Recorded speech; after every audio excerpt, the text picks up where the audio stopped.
Jen, would you like?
All right, one final look at your traffic and weather for your ride in on this Monday morning. Happy to report no accidents out on the roadway as of right now, so it should be a pretty smooth ride in wherever you're going around the city today.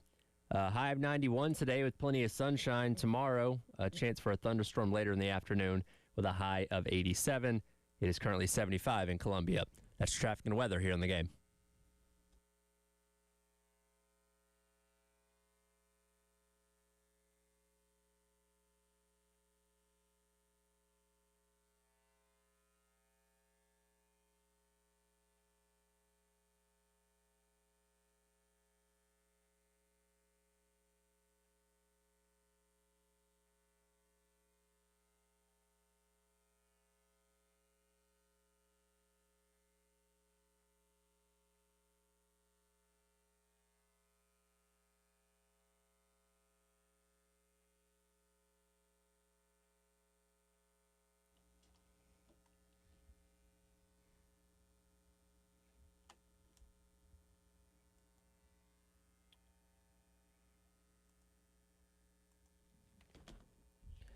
Oh, 9 o'clock on your Monday morning. Welcome in. It is the Extra Point. Tyler Head and Jack Veltri along with you here, getting set to start a new week. Jack, how was the weekend? It was pretty good, man. Went to Banana Ball on Friday, which was Yes. How was that? That was fun. It was fun. It was a good time out there. It was the Texas Tailgaters playing the Firefighters, so it was a lot of fun and good time out there. Packed crowd, good weather, good time, and then the rest of the weekend was very nice. But how about you? Pretty good. So my nephew and I have birthdays only a couple days apart. So I went back home this weekend. We did all the birthday stuff, did some fishing with my dad and my niece and nephew. So that was cool. And just enjoyed some outside time. Got a little bit of sun. I think my nose is a little bit sunburnt. I'm still feeling it a little bit, but other than that, doing pretty good. So you said it was the tailgaters and the party animals. No, Tailgaters and the Firefighters. Tailgaters and the firefighters. Okay, but they still do all the same things Yes. the bananas do, right? With the tricks and all that kind of stuff. Yep, it's all under Banana Ball, so they'll do the same exact stuff as the Bananas will do. Okay. What venue was it at?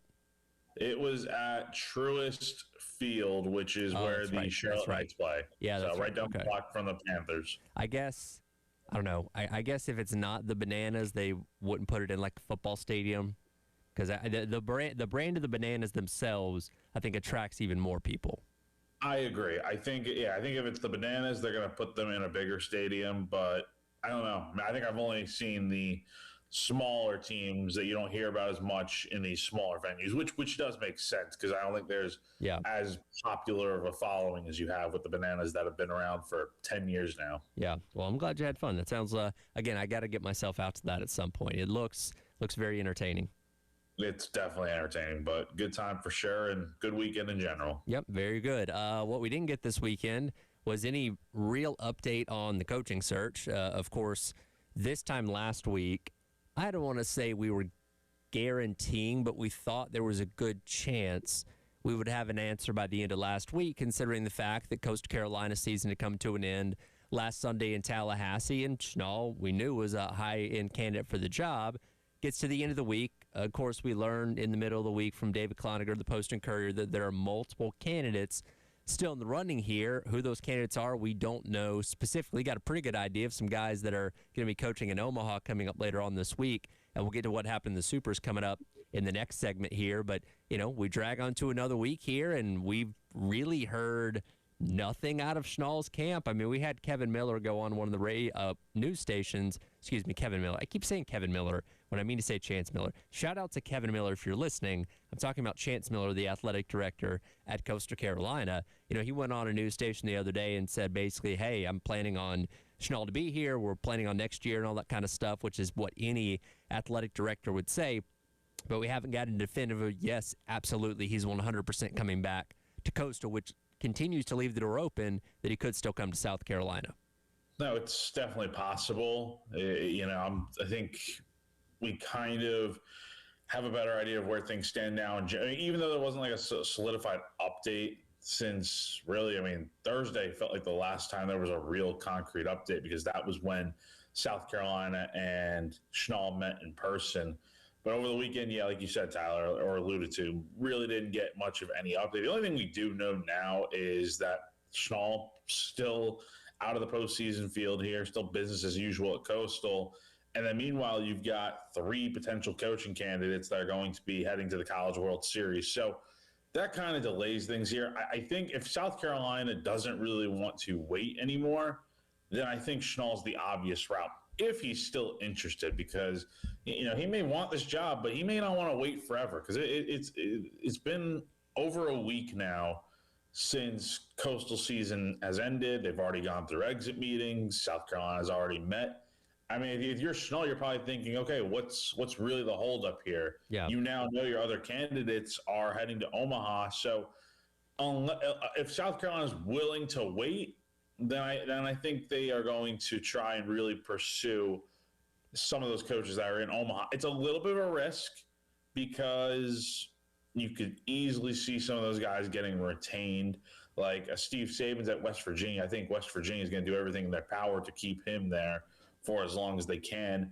I feel like with Scott Forbes, it always just kind of felt like a long shot that he would leave North Carolina to come to South Carolina, but never say never, I guess. And then you have Skylar Meade at Troy, who it would definitely be a major step up for him to leave Troy to come to South Carolina.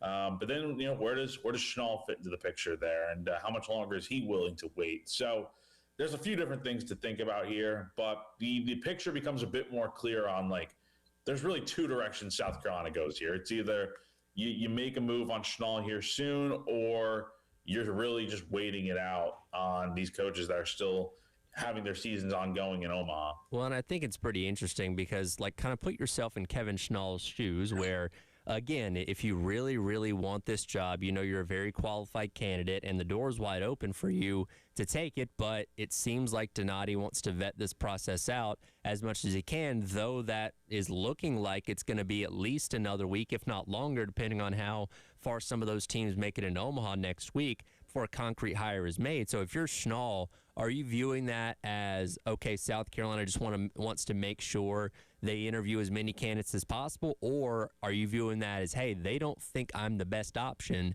because they won't hire me right now? And again, until we get a concrete announcement or some kind of confirmation from Coastal side, the door's still wide open. If they have a press conference today and say Kevin Schnall is locked in for 2027, he's not going anywhere, we can finally close that door. Until we get something concrete out of that side, though, then it's still an option. I just wonder how Schnall views this because, again, he is the guy that's wide open in there, and Carolina's deciding to, and I don't disagree with this, Carolina's deciding to vet this out really much longer and make sure they're talking to at least a couple more candidates, likely the ones coaching in Omaha this upcoming weekend.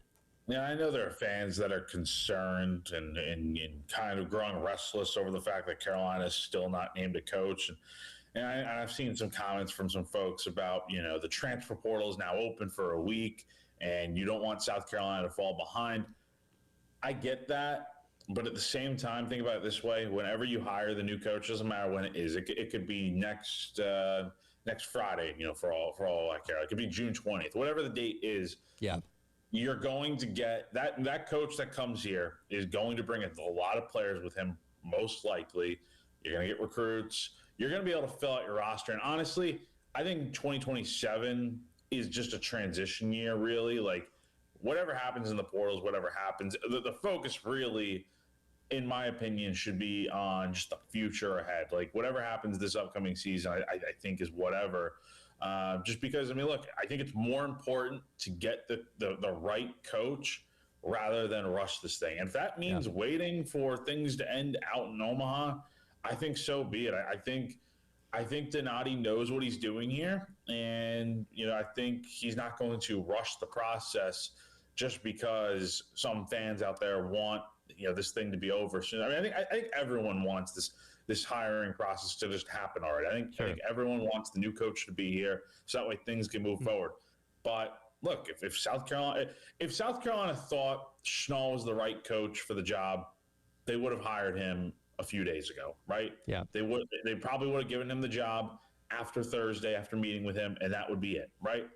Not saying they don't think he's the right guy for the job, but it is kind of interesting how we're now into the second week of this coaching search since Coastal seasons ended, and Schnall's still not the coach here at South Carolina. So to me, unless something happens here relatively quickly over the next, 48 hours or something, it feels like to me South Carolina is going to see what happens out there in Omaha, and maybe they have their sights set on one of those other coaches, because I don't really think you can go wrong with anyone of the five potential candidates for this job. Well, and if I'm Jeremiah Donati, I'm not letting this drag on as far as it has. If I don't have a lot of confidence that I could still get one of those guys that is coaching in Omaha up this upcoming weekend, and again, this has been very tight-lipped for the most part up to this point. So that tells me that Donati has confidence that one of those guys would be willing to come here. He's got to wait for their season to end to have the formal sit-down and all that kind of stuff like we know that he had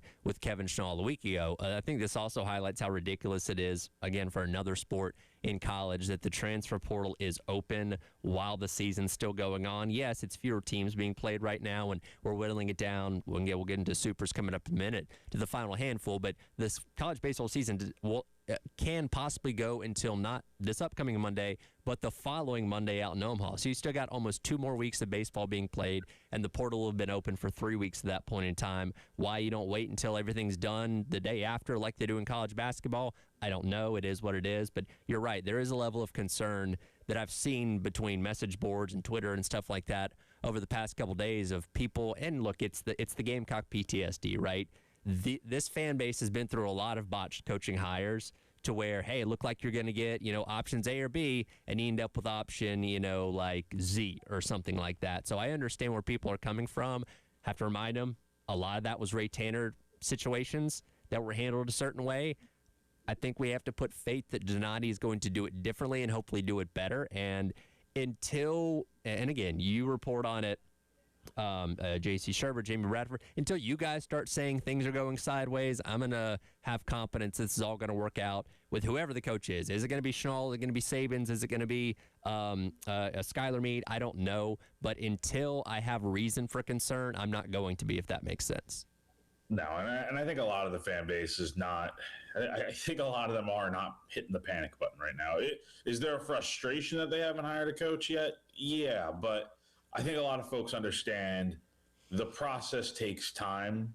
Like, it is not a rushed – I'm sure a lot of fans are actually happy that this thing is not being rushed. Like, take your time with this. Get this thing right, because we're talking about, the next rest of the decade – with this new coach potentially on whatever contract they're going to be on, and then you're hoping that they're here for the long haul. So yeah, I mean, this is a decision that is not just a 1 year thing. You're making it a decision that could go on for hopefully the next 10 to 15 years if you get the right coach. Yeah, well, and if 2027 ends up having to be kind of a year zero situation where, let's say, you were kind of behind in the transfer portal because you didn't make a hire until June the 19th or something along those lines, then okay. But if you think that whoever you hire, let's just say it is Scott Forbes, if you think that hiring him and waiting for him to be done in Omaha is going to put you in the best position for long-term success, then do it, right? Don't scramble to make a hire just for the sake of making a hire. If you have to risk a little bit of 2027, make sure 28, 29,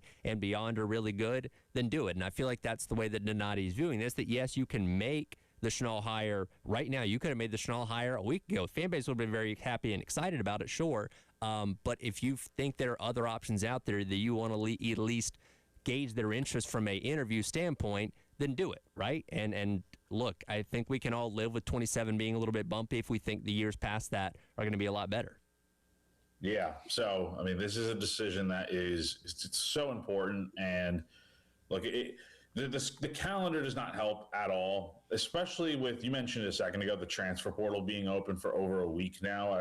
I wish there was a way to kind of figure it out like the way college basketball has it. Now, you have an entire summer to have the portal open, but for some reason it's open, during the postseason. And it's worse for teams that are in the postseason right now that have to kind of, do double duty. And in South Carolina's case, they can't do anything in the transfer portal other than have guys leave because they don't have a new coach in place. So, yeah, I mean, again, I wouldn't be too worried. I think they're gonna fill out this roster one way or another whenever that hire is made. But if you're a Gamecock fan, you're probably rooting for the 3 teams with coaches that are potentially candidates for this job to go out pretty quickly at the College World Series, which could be as soon as the end of this upcoming weekend. Well, those coaches punched their tickets this past weekend in a wild couple days worth of super regionals. We'll get into those coming up next. It is the Extra Point. Tyler Head and Jack Veltri on your Monday on the Game.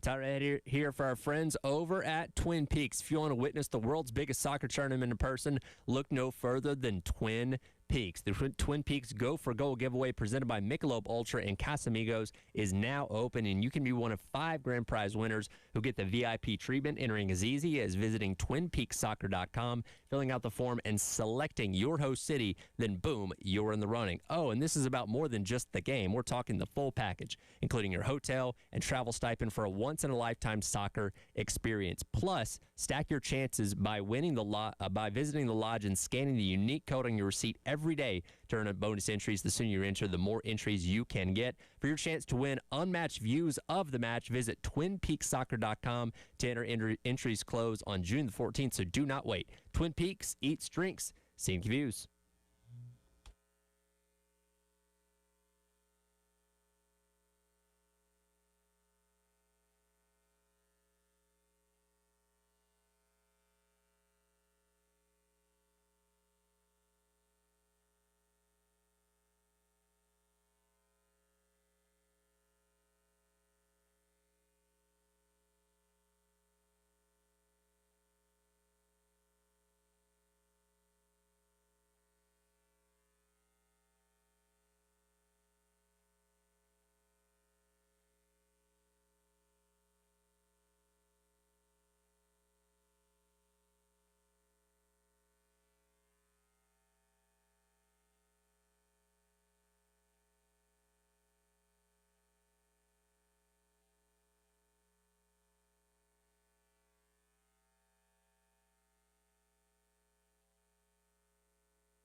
At second, bottom 9, the pitch.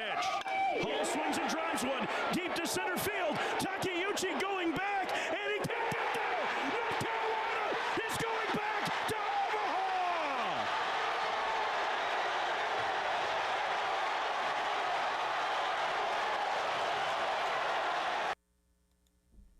Welcome back in. It is the Extra Point. Tyler Head and Jack Veltri with you on your Monday here on the game. That was the call yesterday up in Chapel Hill as Tar Heels walk it off against Southern California to send themselves back to the College World Series. And again, a candidate that we believe is in the mix for the South Carolina job in Scott Forbes. Going to be busy for another couple of days, but that was just one of many highlights on what was a chaotic Super Regional weekend that's still continuing. Still have a couple more games that not only have to be played today, but finished from last night as Oklahoma and Kansas are delayed after weather yesterday in the, I forget what inning that was.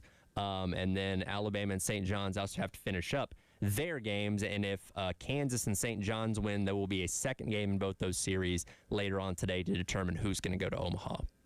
Yeah, but another good weekend overall, I would say, in the Super Regional action. You got a couple sweeps, honestly. You got West Virginia sweeping Cal Poly pretty easily. Troy, Skylar Meade taking down Little Rock. You got Texas last night handling business against Oregon. Ole Miss, the real upset here, if you want to call it that, because Ole Miss is not a national seed and Auburn was the number 4 team in the tournament. Ole Miss sweeps out in Auburn, and then Georgia and Mississippi State. I know we're going to get into that series, but the only series so far that has gone the distance has been that UNC Southern Cal series, which, you know, you just played the clip from. What a finish there out there in Chapel Hill. Yeah, and you talk about heartbreaking moments in the ninth there. Southern California had the chance to end the inning on a fly ball out into the foul area.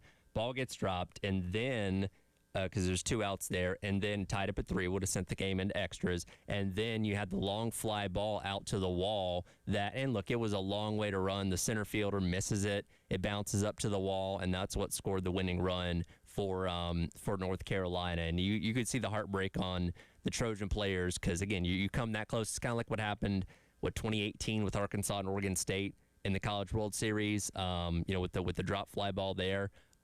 When you come that close on routine plays, that's a tough pill to swallow.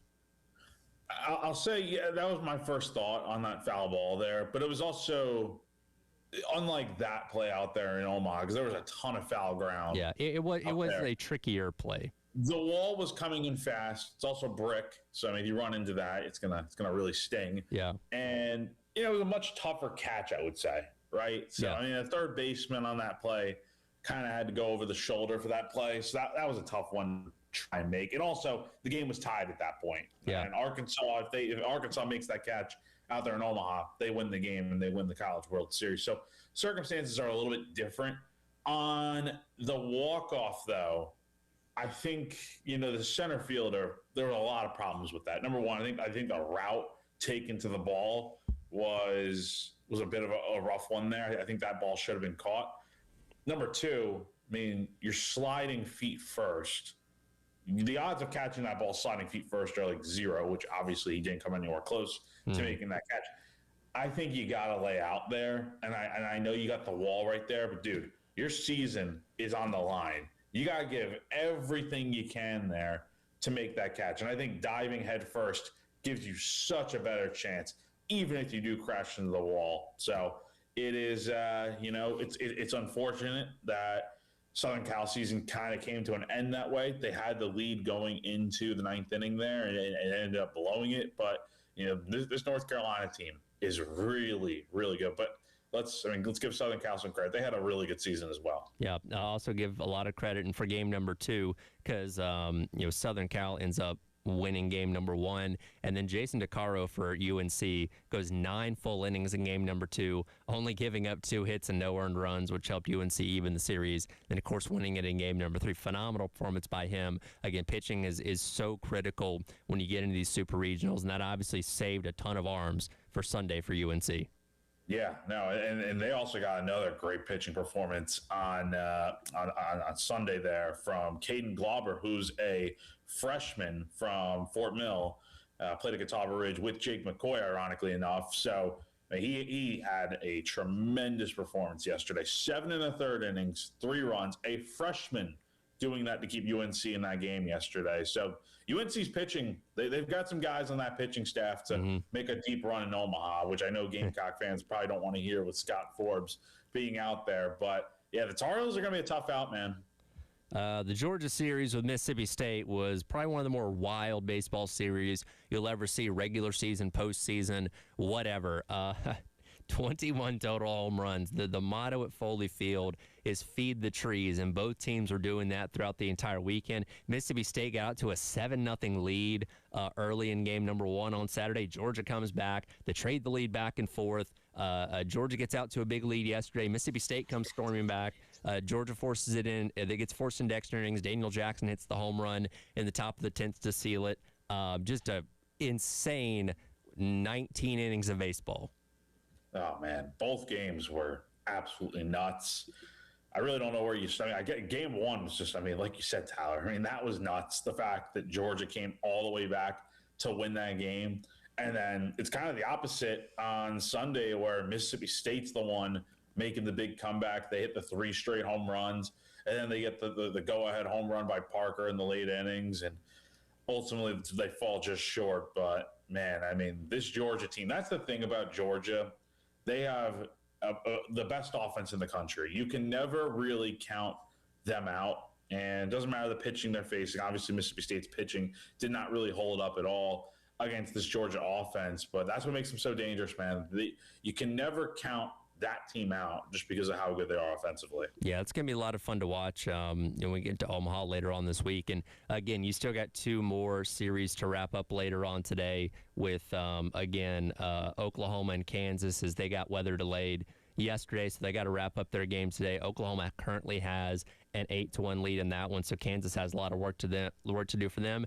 If Dan Fitzgerald is still a candidate for this job, he could potentially become open as soon as tomorrow. That game, by the way, is in the bottom of the 3rd inning on that one. And then St. John's and Alabama also have to wrap up their second game. That one is in the 8th inning right now. And if Alabama and Oklahoma both win, those series are over. If Kansas and St. John's win, those series will go to a 3rd game, which is later on today. So they'll be playing essentially back-to-backs there. But for the most part, like you said, only one series has gone 3 games, that being the North Carolina, Southern California series. So seems like pretty straightforward for the most part of their super regional weekend.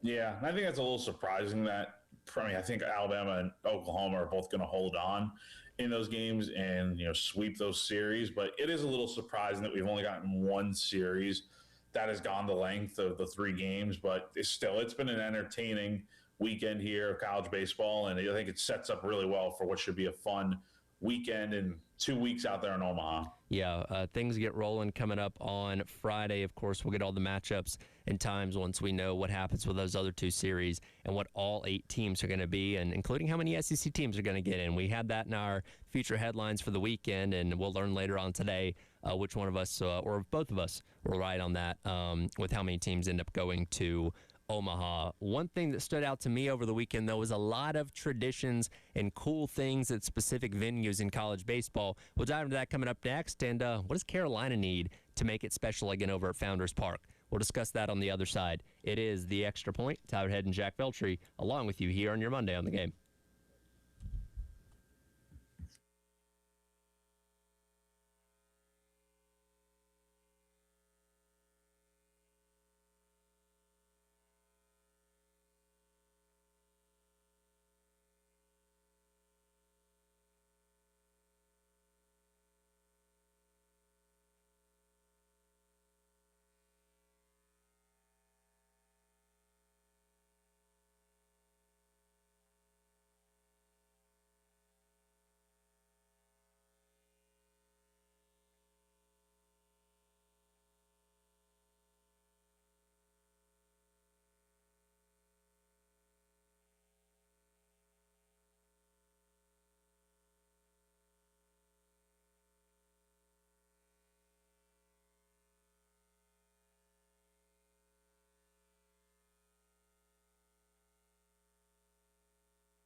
All right, welcome back in. It is the Extra Point. Tyler Head and Jack Feltry with you on your Monday here on the game. Again, we saw a lot of craziness across college baseball over the weekend with super regionals that are wrapping up later on today. What we also saw was a lot of cool traditions at these various ballparks around the country. Perhaps no better tradition, certainly right now in college baseball, than what happens in West Virginia, where after they punch their ticket to their first ever Omaha trip, the crowd and the team sang Country Roads.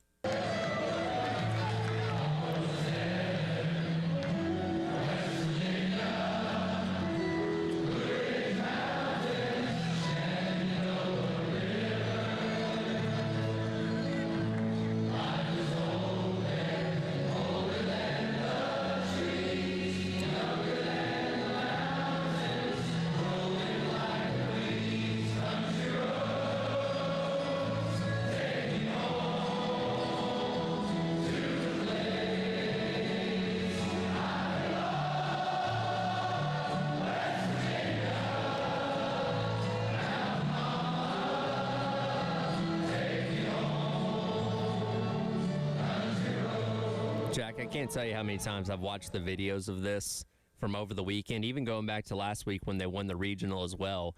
And obviously, it's the whole stadium, it's the team, it's the coaches. I listened to Steve Sabins talk a little bit after the game on Saturday where, he talked about, the emotion of people in the crowd and stuff like that. That was such a cool tradition to watch. They've always done it, right? And West Virginia does that after they win anything. But the atmosphere of baseball and the special season West Virginia is having adds even more depth to that really cool tradition. Oh, yeah. It's been awesome to watch this postseason.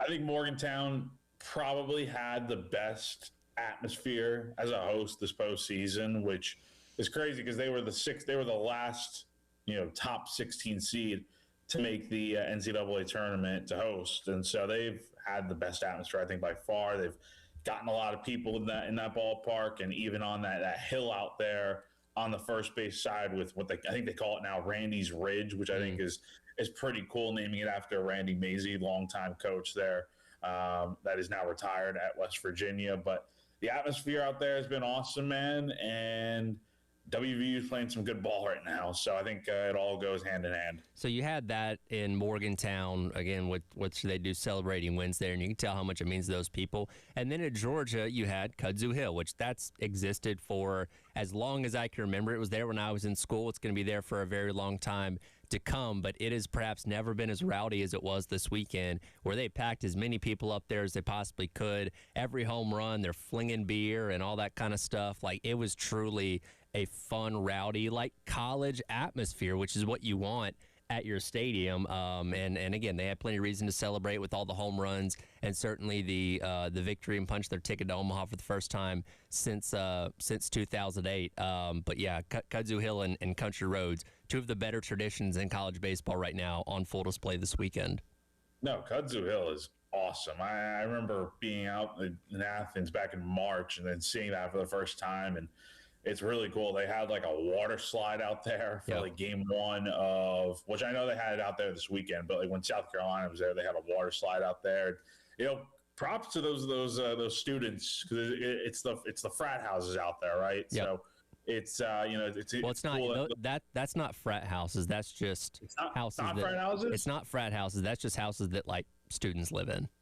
Okay. Yeah. Okay. Yeah. For some reason, I thought it was at the frat houses out there. But shout out to those students for coming back. And school's been over for probably close to a month for those guys, and for them to all be out there and pack it out. That's awesome to see, because it's always tough to get students back on campus when school's out of session and all that, regardless of the time of the year. But yeah, the atmospheres across the sport have been awesome this weekend for sure. But those two are the highlights. Well, and it goes back to the conversation you and I had at the end of last week, is, again, we're obviously focused primarily on making the coaching hire and who's going to be leading South Carolina baseball in the future, but there's plenty of time and room to discuss other things with the program that need improvement. And Founders Park is one that a lot of people point to, saying, hey, this could be a lot better, whether it's coat of paint, whether it's more amenities at the stadium, or just creating something that can be your thing, right? Like, you look at West Virginia, you look at Georgia, you look at other places, they have things that make them stand out or make them unique.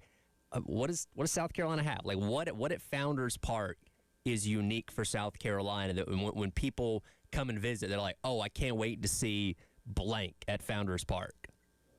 Nothing right now. Just quite honestly, there's really nothing of the sort that I can think of that makes Founders Park unique compared to these other places. And I think part of that is the setup doesn't really help itself. Like there's no way you could have like a kudzu hill right out there at the ballpark, because again, it's in the middle of the city, so it's not like you're on campus with your ballpark here.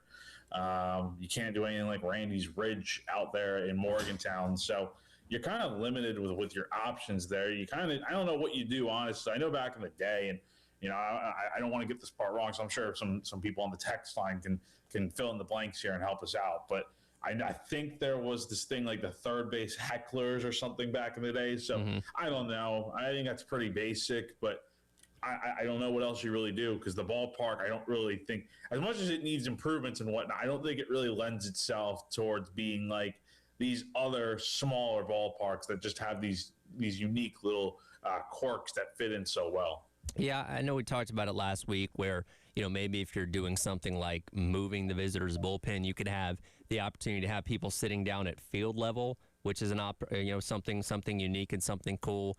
Again, I said, why not just move the visitors' bullpen to the foul area? I know it's a little bit tighter at Founders Park, but hey, they're the visitors. Don't give them anything that's going to give them a benefit. But I don't know. It feels like Founders Park is very sterile.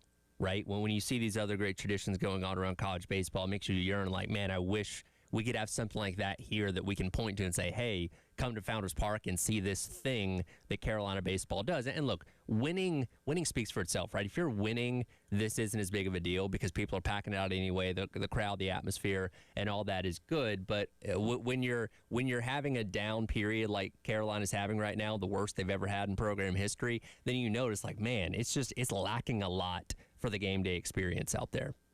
No, it definitely is. It feels, corporate's not the right word, but it feels and clean, I guess, maybe. Just it feels very like kind of like what a minor league ballpark would be, and I think that's a compliment to South Carolina in a lot of ways, because I think the ballpark is very nice. It's modern. It does need improvements in some areas, obviously, to keep up a little bit more.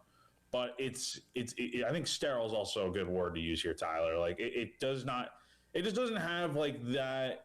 It just doesn't feel like super unique. Sure. You know what I mean? Like it doesn't feel like it has, like it could never have those qualities as like a Georgia or Morgantown has. You know what I mean?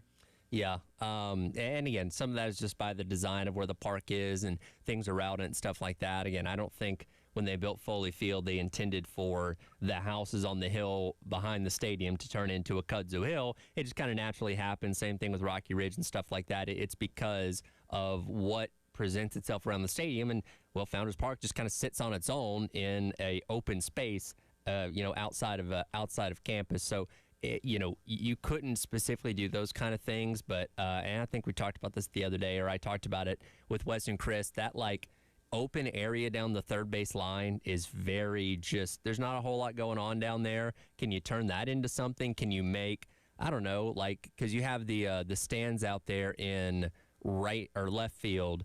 Can you make that into like a party porch type of area or something? I don't know, like, because those are stands that don't get used a ton anyway, unless the place is packed out, which it hasn't been in a long while. So just ideas, and let us know on the Firehouse Subs text line at 803-404-6100 what you would suggest to be South Carolina's thing, South Carolina's unique thing that sets them apart of everybody else at Founders Park, because I do think eventually that's something that I hope that they can look into and address once, of course, you figure out who your next head coach is going to be and, finish building things over at Williams-Brice as well.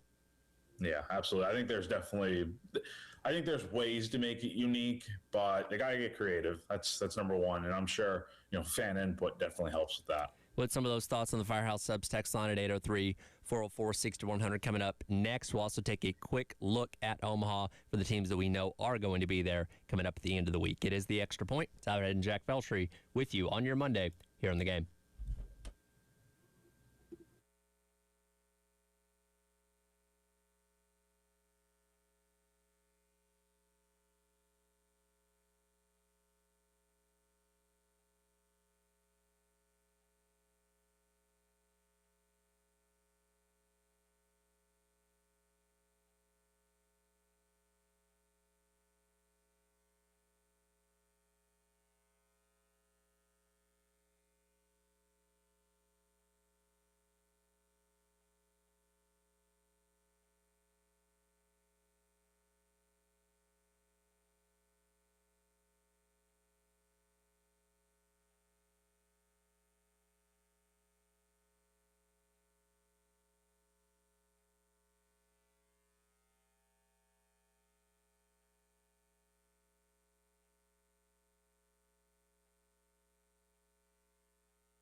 All right, welcome back in.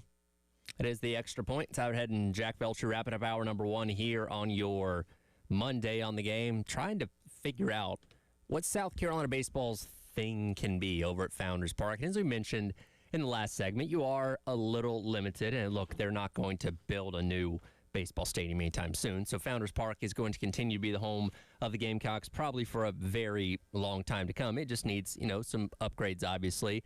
And maybe you have an opportunity to create something unique with what you currently have. Nameless texter texts in on the Firehouse Subs text line, says just have a dedicated student section right above the visitors' dugout. Simple, effective. If they pack the place out, you can heckle the other team, and it'll get the job done. It's not a bad idea. Again, you gotta win, obviously, to continue to get the students out there. But I don't doubt that you could do that. Is there a dedicated student section area at Founders Park, or is it all just whatever open seating? So you got the area right down the first base line. It's that last section right before the little berm area. It's I don't really view it as I know it's for the students, but honestly, it's half empty half the time, and by the end of the school year, nobody's there really. So I don't know. I think I see regular fans in that section anyway. So yeah, I don't really view it as the dedicated. It's supposed to be the student section, but I think it could be filled out a little bit better if it were going to be a real hardcore student section. Yeah. Well, again, why not put it above the visitors' dugout, like Texter said, where you're at least trying to create some kind of advantage by having them right above the visitors? It doesn't even need to be students, though. It could literally just be any fans that want to go heckle. Because I think if you limit it to just the students, you're kind of banking on them coming to games. And look, if the product's not great, they're not going to. And honestly, even when they are really good, I don't know. I've only covered this team for a few years, but I just don't really remember times where the student section is super, super packed. You know what I mean? Like how it would be for football or basketball or one of those sports. Yeah. So we'll see. Again, it's going to be a little while before they do make any kind of upgrades to Founders Park. Hopefully they can figure something out whenever they do, hopefully eventually do that. We have 6 tickets that have been punched to Omaha so far. Again, things get rolling coming up on Friday to start things out there in Nebraska, West Virginia, Troy, Ole Miss, Georgia, North Carolina, and Texas by beating Oregon last night have all punched their tickets. Again, wait and see the conclusion of the Kansas-Oklahoma series coming up later on today, and then Alabama and St. John's, though Oklahoma and Alabama look like they're in good positions to punch their tickets there and get 5 total SEC teams into Omaha. So we'll see as you kind of look at this field, at least of the 6 that we know so far. What kind of stands out to you about what we're looking forward to later on this week? Well, we're going to get a first-time ever matchup with first-time teams going to Omaha, with West Virginia and Troy making their first ever appearances in the College World Series, which I think will be really cool. I will say these 2 teams never played during the regular season, which is kind of crazy to think about. But, man, the best matchup heading into this upcoming weekend, I think, is going to be Texas-Georgia. Texas is playing really well. Georgia's got the best offense in the country. You're putting the SEC's 2 best teams, in my opinion, up against each other. That is going to be a lot of fun to watch. And hopefully, it kind of stinks they're playing in round 1 on the first day of the tournament, but I'm kind of hoping they find a way to play each other again in a College World Series final. I think that would be the ideal matchup, is to have those 2 duking it out against each other for 3 games. I think those are the 2 best teams that have the best chance to win the whole thing. Yeah, I do. Going back to your first point there, I do think it's cool that the 2 teams that are making their first appearance in Omaha, West Virginia and Troy, do get to match up with each other. I think from an environment standpoint, because you're going to have tons of fans from both sides that want to experience that, no matter how far they go. I think that has the chance to maybe be the best atmosphere and environment for a game out there, because you just have 2 fan bases so appreciative of getting there for the first time. Yeah, so it's going to be really cool, and I think we're ultimately going to see Oklahoma and Bama get out there, which would make it 5 SEC teams, which is just really crazy to think about. The other 3 would be UNC, Troy, and then WVU, like I said. So it's it's going to be SEC dominance, heading out to, Omaha.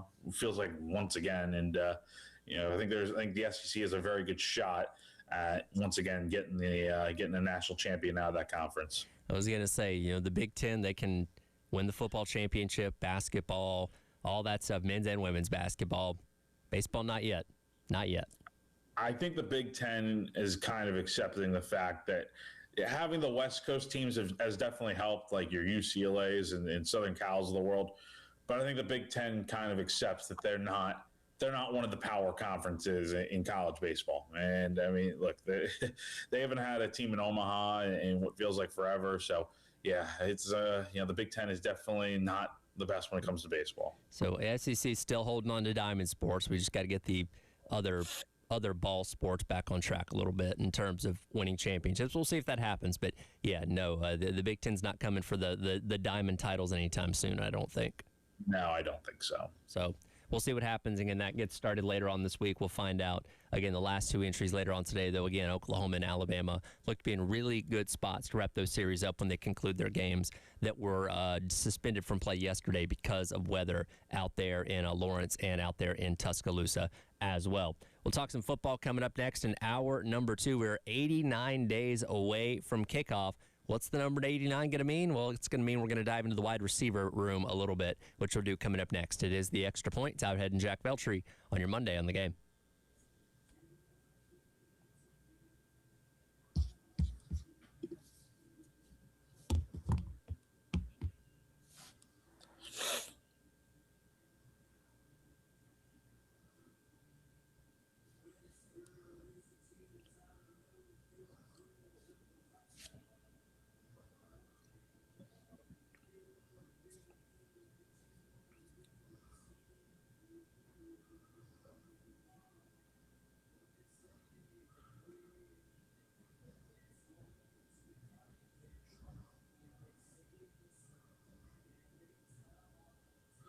All right, everyone, as we wrap up the first hour here, let me tell you guys about our friends over at AAA Heating and Air, where home comfort is their top priority. Give a call today at 803-677-1500 to schedule a seasonal maintenance appointment. Let AAA Heating and Air's qualified technicians put your mind at ease with a thorough inspection and cleaning of your heating and cooling system.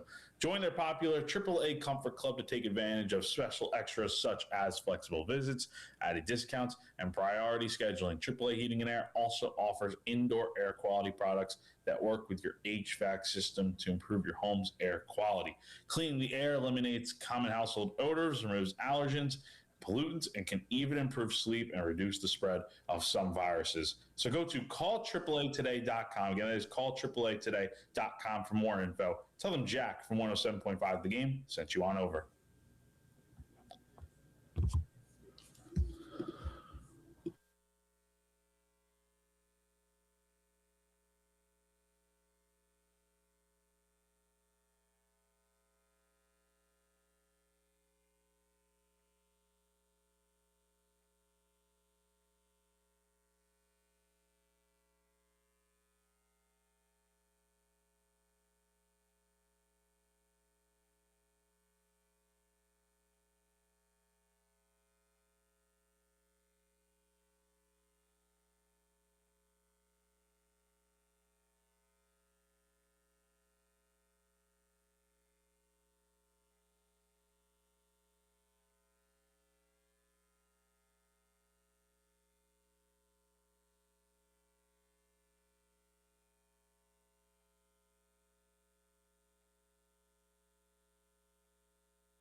All right, welcome back in.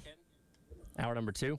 It is the Extra Point. Tyler Head and Jack Veltri with you here on your Monday on the Game. We'll get into 89 days until kickoff in just a second, but we had more suggestions on the Firehouse Subs text line at 803-404-6100 on some things over at Founders Park. Nameless texter says, used to have the train in the outfield of Sarge Fry anytime down in a game. If it came by, we would say rally train, mini comeback, so maybe put some cockabooses in the outfield. That was an interesting quirk of Sarge Fry of having the train tracks right there, I guess. Now, obviously, Founders, I mean, train's not that far away, but not quite the same of like being in view, right? So you couldn't move the train tracks, but maybe having the cockaboose out there or some form of a train somewhere in the stadium would be a cool little twist to have. I don't know. It's an idea.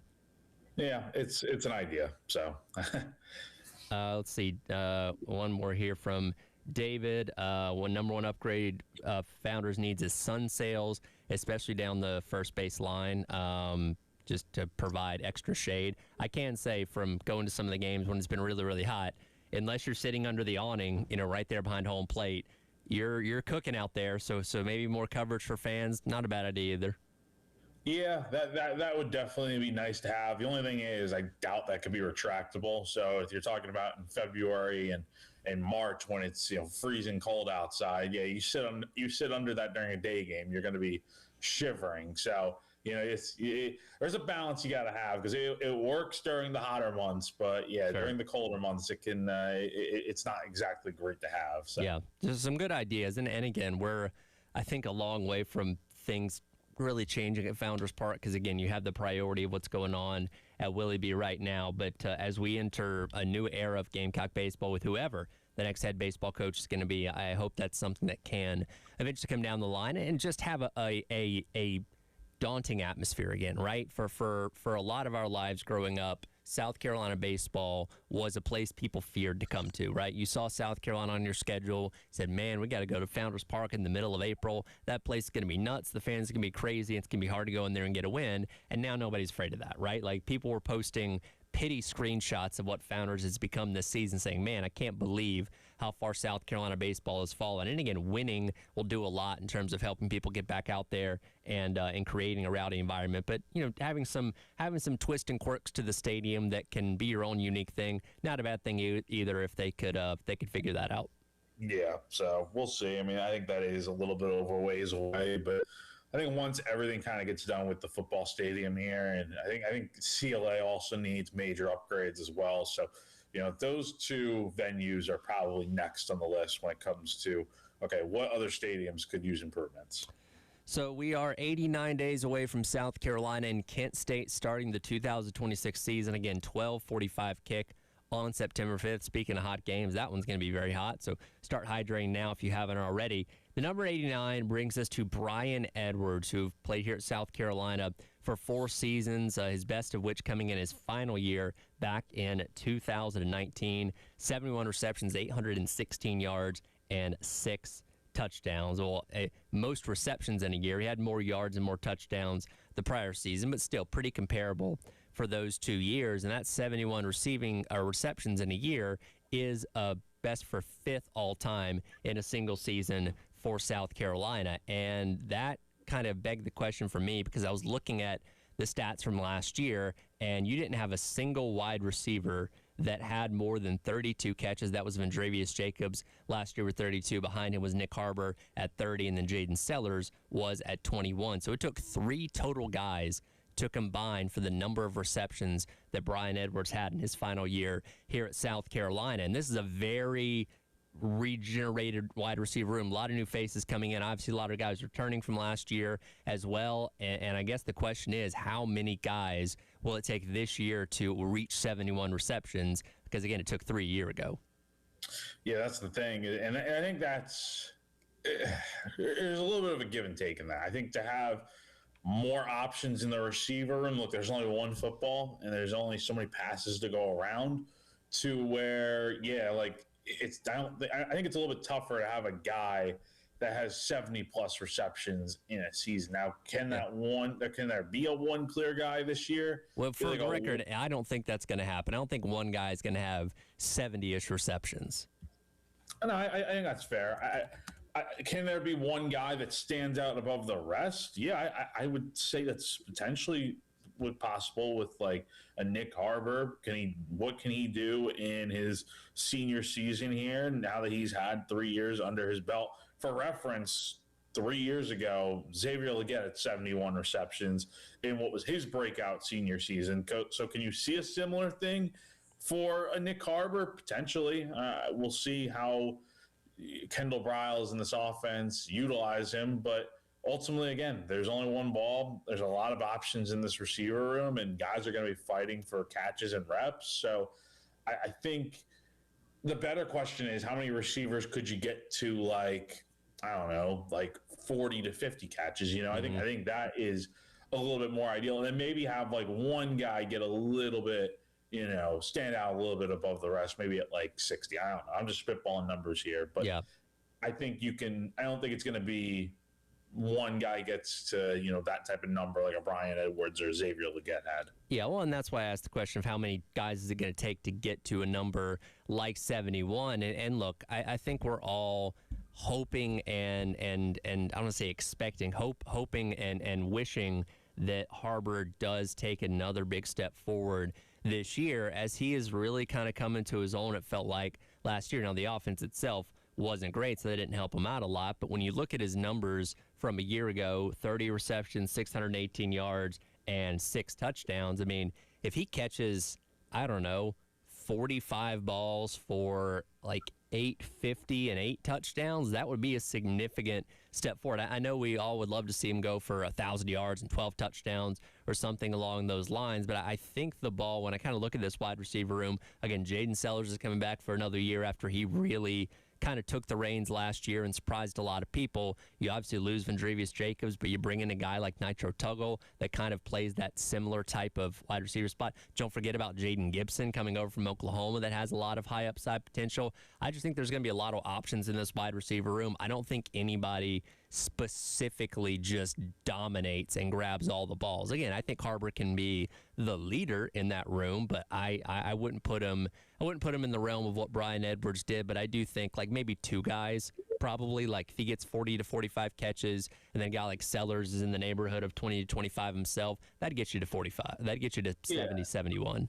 Totally. Yeah, we're talking about getting combined to 71. Then I think that's very, very likely. But as far as like one receiver having that number, it takes a really special season to do that. I'm not saying no one in that room can't do that, but it's not that simple. You have to be a really great receiver and have everything's got to go right for that number to get there. Now, to your point, when we mentioned Xavier Legette, who's tied with Bryan Edwards for most receptions in a season with 71 in his last year here in 2023, nobody saw that coming, right? Nobody would have ever predicted, for one, Juice Wells got hurt in Game 3 against Georgia. That opened up the door for a lot more receptions to go Legette's way, but nobody would have ever predicted Xavier Legette would be a 1,000-yard guy in his final year after he just kind of bounced around for a few years, and he had some catches here and there, but nothing too crazy. He had the long kickoff return touchdown against A&M in 2022, but nobody looked at him as a candidate to have a breakout year, so those kind of things happen where somebody you don't expect to be the star of that room can emerge. Yeah, that's the other thing. Like we talk about the big names in that room. Like what if one of these other guys just so happens to emerge, like a Nitro Tuggle who had, got halfway to 1,000 yards at Purdue last season. What if he emerges as that guy, or like a DJ Black, or one of these other guys that really didn't get a chance to shine last year, like a Malik Clark or Jordan Gidron, one of those guys. I mean, there's a lot of options in that room. And I think some of these guys I think we know Nick Harbor's probably going to have a big year considering what he did last season. But, beyond that, I am interested to see who of these other guys can emerge, because I think there is going to be one of those under the radar guys. Maybe it's a new guy, maybe it's a young guy. Somebody else in that room will have to step up and become one of the bigger threats in that receiving corps. Well, and that's what that's where your hope lies. Is you have so many what you think are really good options in the room. Don't forget about DJ Black, also coming over from Central Florida, that had decent numbers in his time there. That could be somebody that grabs several balls here at South Carolina. But realistically, you're looking at your rotation of 3 to 4 guys is kind of your main ones. Usually about 3 that kind of lead the group when it comes to wide receivers. So who those 3 guys are, we'll see. Again, you feel pretty good that Nick Harbor and Jaden Sellers are going to be among that group, but is the third guy one of these guys coming in back for their second year? As you mentioned a moment ago, one of these mini transfers. Again, a guy in Jaden Gibson that we haven't talked about at all this offseason because we just don't know a ton about him, but his upside potential is very, very high. Nitro Tuggle, who you can use in a variety of ways on offense. There's a lot of options here, which is what makes you excited about this room, because we know Mike Furry's done a really good job developing these guys, and you got a new offensive coordinator that can look at these guys' skill set and say, hey, I want to use you in a certain way. That unfortunately, I will say, Shula did dial up some long balls for Nick Harbor last year, and we did get a few of those. But you're more hopeful in Kendall Briles being able to take advantage of the skill set in that wide receiver room more. Yeah, totally. I mean, he's got a lot of options to work with in that room, and I think it would be very hard to do much worse than last year. Even though, I think there was some good with Nick Harbor in that room, with some plays called for him. But I think there's a lot of potential for this receiver room to take a huge step forward in 2026 and really do things that I think we were expecting this room to do last year. And there were some flashes, but it just never really came together the way you wanted to, because your offense just really wasn't good last year. Yeah, and obviously, the more your offense moves down the field, the more you keep drives going, the more opportunities you're going to have to get the ball in receivers' hands. Now, again, we're going to have to see kind of what that balance of throwing versus running is going to be. Again, you have a mobile quarterback. We'll see what the running back room emerges to be. So I'd be interested to see what that split of pass to run is, but I expect the ball to be getting in the receiver's hands quite a bit, and hopefully, we have a successful year through the air, and that can lead to obviously a lot of wins because you just weren't doing that at a high enough clip a year ago. Yeah, so I mean, you gotta be better in all facets of the game, but definitely through the air is definitely going to be huge for this team in 2026 and beyond. So 89 days away until kickoff. We'll hit 88 coming up tomorrow. It was a wild weekend from the professional sports ranks as well. We'll dive into what happened in the NBA Finals and the Stanley Cup Finals. Coming up next as the Extra Point rolls along. Tyler Head and Jack Feltry on your Monday on the Game.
I'm still very blurry, and that's the whole problem.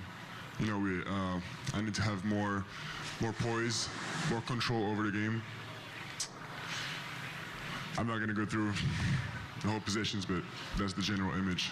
Welcome back in. It is the Extra Point. Tyler Head and Jack Felcher with you on your Monday here on the game. The voice of Victor Wembanyama detailing what happened at the end of game number 2, which Jack feels like a year ago at this point because it was all the way on Friday night. We don't get game 3 until coming up tonight in New York, which we'll get to in a moment. But Wembanyama got the ball in his hands a couple different times there late. He has the turnover that goes off the back of Stephon Castle, who wasn't ready to receive the ball, that New York's able to turn into points. And then Wemby in the final seconds does get the ball to shoot the jumper, ends up missing it, and the Spurs fall 105-104 in a very critical game that they obviously needed to avoid falling down 0-2 in the series, which they currently are.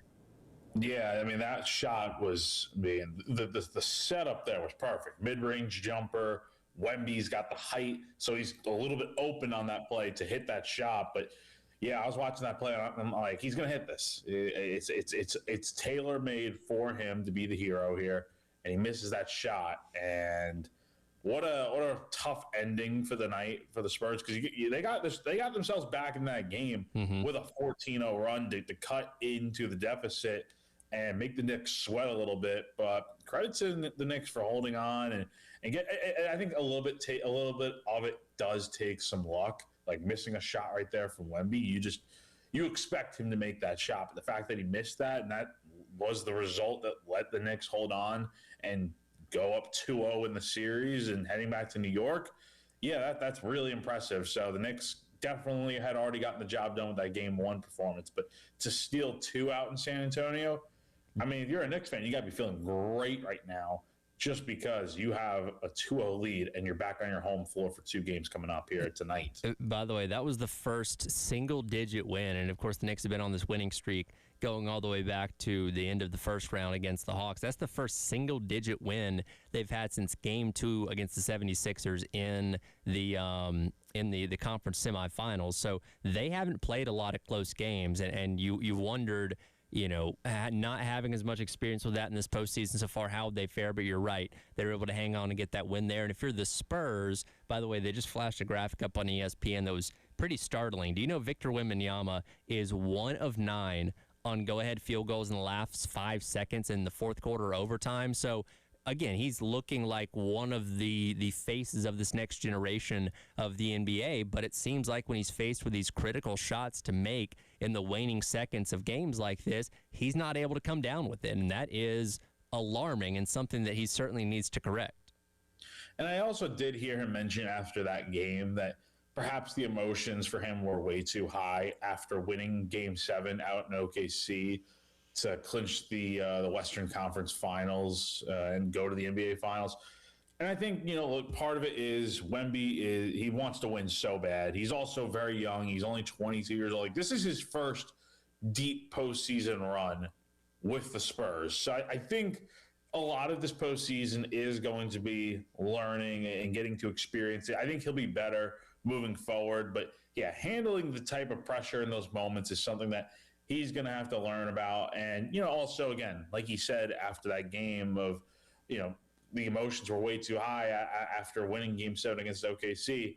Like, you got to keep everything in perspective of, like, okay, like, you still have another series to play here in a few days. It's going to be a quick turnaround, so you got to get ready for that. So, Wemby's a great player, obviously, but yeah, in those big moments, the Spurs need him to come through, and he wasn't able to in that one there. Karl Anthony Towns continues to have an incredible finals, 21 points and 13 rebounds for the double-double in game number 2. Mikal Bridges and Jalen Brunson also added 20 points each themselves the other night. And again, now they get to go back to New York with a 2-0 lead. And again, history is not on the side of the Spurs.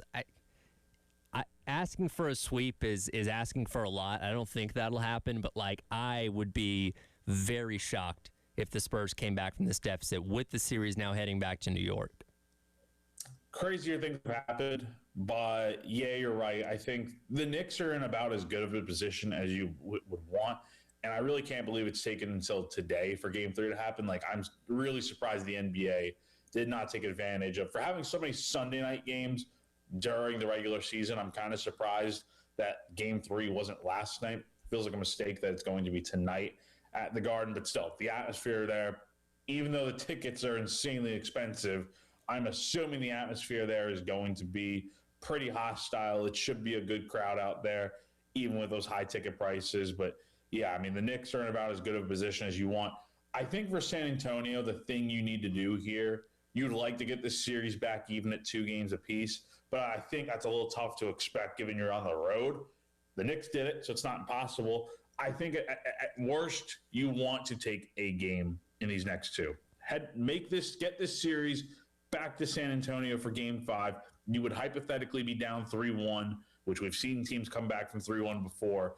But you want to get this series. You want to take a game while you're out in New York. You do not want to get swept, and I don't think they will get swept. But again, the Knicks are playing really good ball right now, and they haven't lost since April 23rd. Well, and again, this is a Spurs team that doesn't have the experience of going this deep into the postseason with this group of players. And again, you're walking into, I mean, what could be one of the best sporting environments we've ever seen. We gave compliments to West Virginia and Troy and Georgia over the weekend when it came to their super regional atmospheres. I can't wait to see what the Garden is going to be like for hosting its first NBA Finals game in forever. Celebrity Row and all that kind of stuff. There's a reason the tickets are as high as they are, because everybody wants to get in the building. Like, it's going to be insane in there, and that I don't know if the Spurs can overcome that.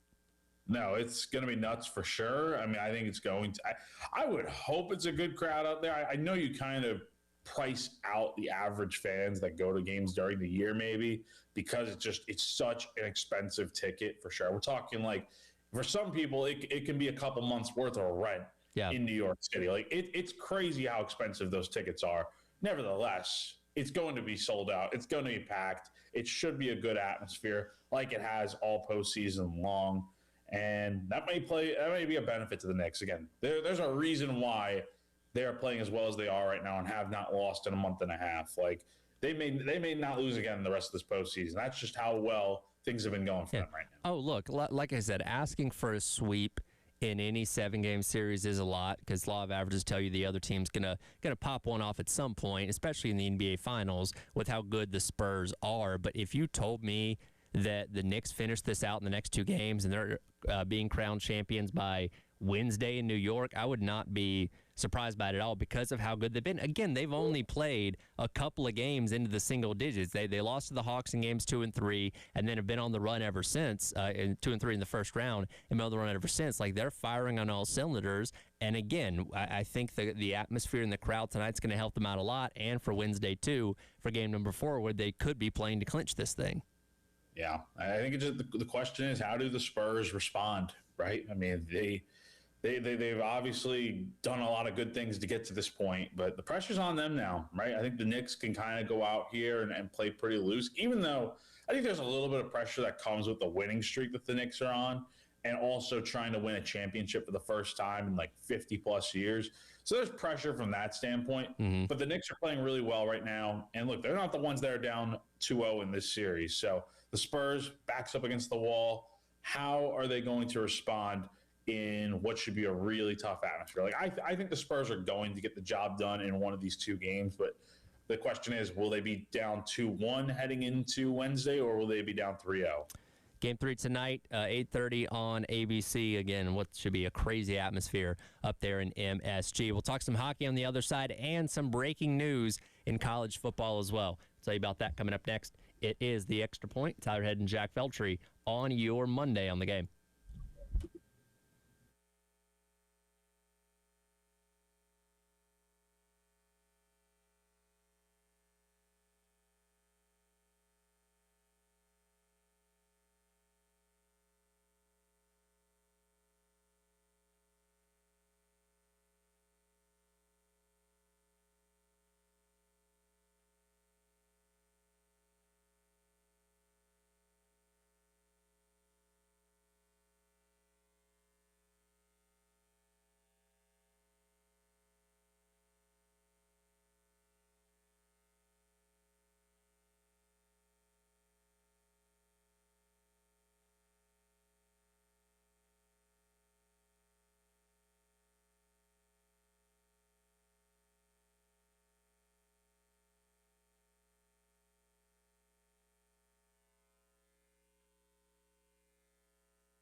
All right, welcome back in.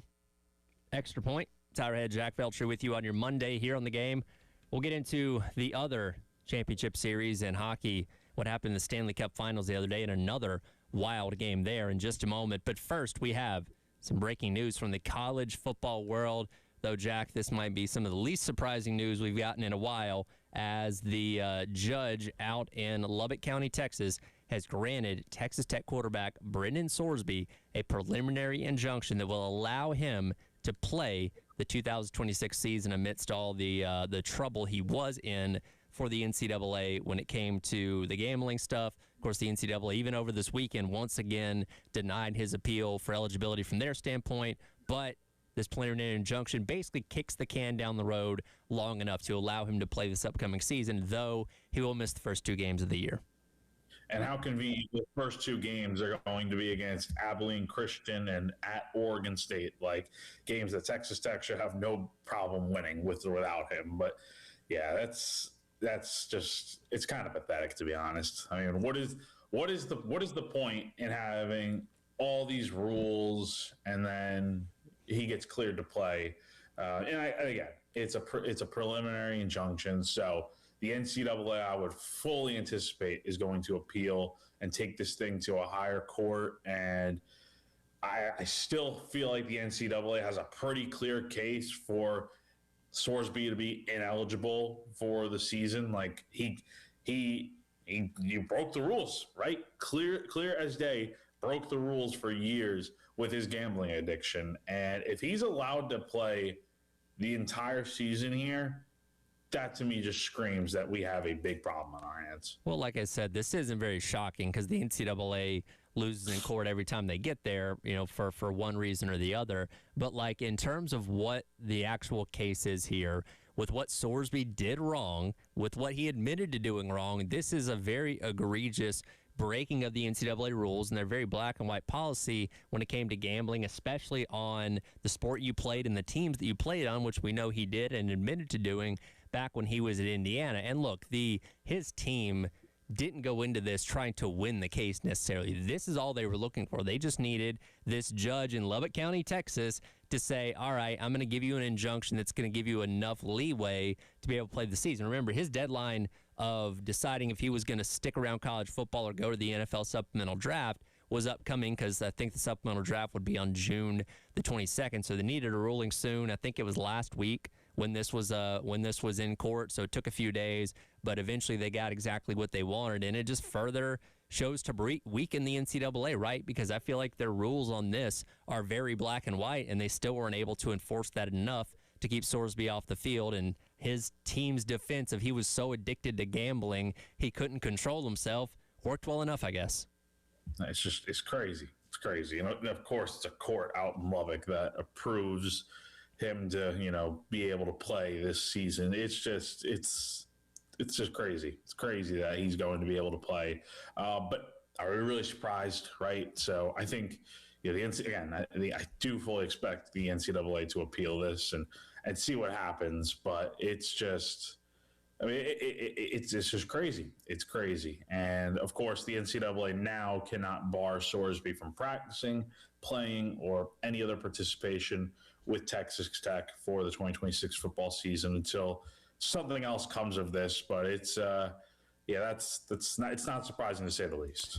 So again, that's the news this morning. Brendan Sorsby granted his preliminary injunction to allow him to play the upcoming 2026 season after he sits out games 1 and 2 for Texas Tech against Abilene Christian and on the road at Oregon State. Again, 2 games that they shouldn't have a problem to win. He'll be back for conference play starting in week 3 against Houston for a home game there at Texas Tech. Over the weekend, we got more chaos when it came to the NHL Stanley Cup Finals, and this happening in double overtime in Vegas. Howden tried to walk out in front. That got stopped by Slavin. Theodore drive off the back wall, knocked in. Vegas wins in double overtime.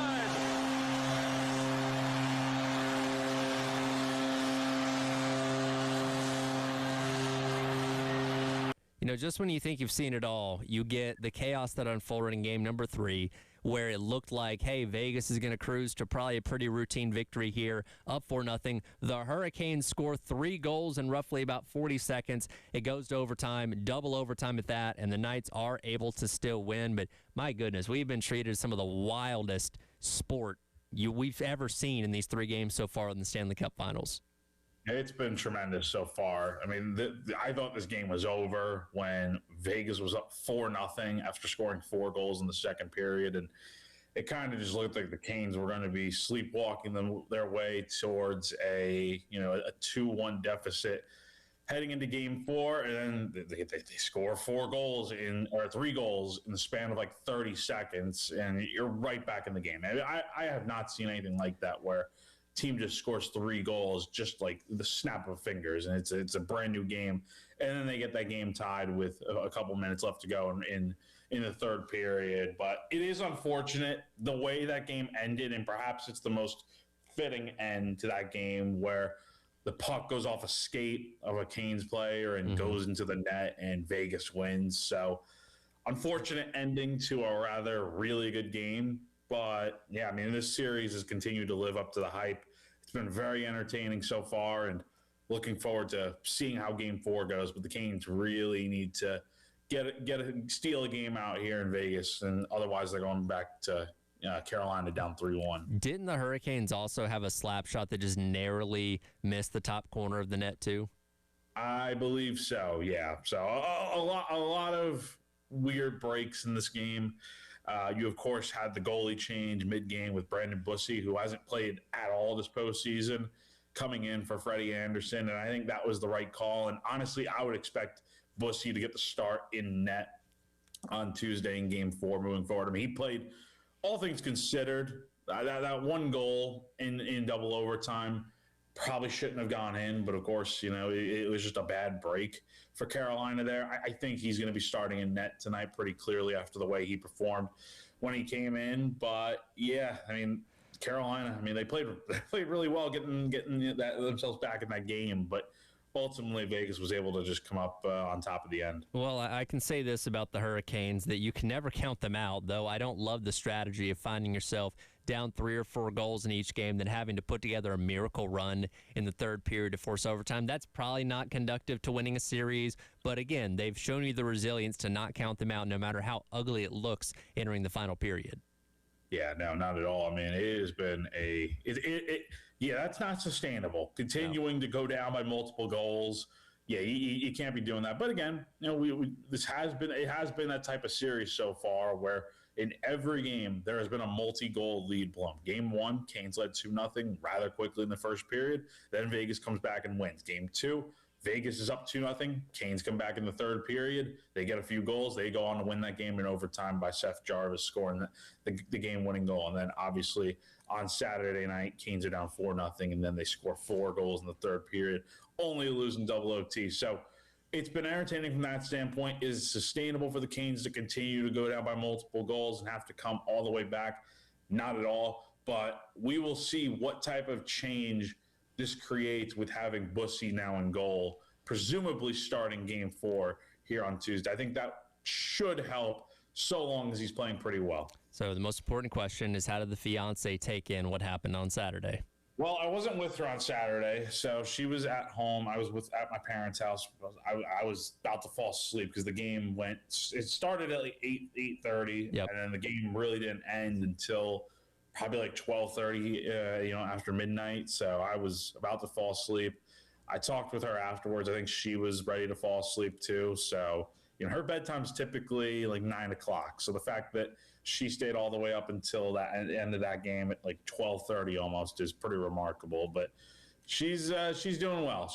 I think she's just hopefully hoping that the Canes can get the series back even. But the series is far from over yet. Again, I think this series, I'm really hoping it goes the distance. I think it's been so entertaining so far, and I hope people are getting to watch this because this has been some really good hockey that we've been treated to these last 3 games. Yeah, again, I say this as a neutral observer. I don't have a rooting interest either way. I don't have a hockey team for myself, so I tune into this and the NBA Finals just to be entertained. And let me tell you, the Stanley Cup Finals are doing just that.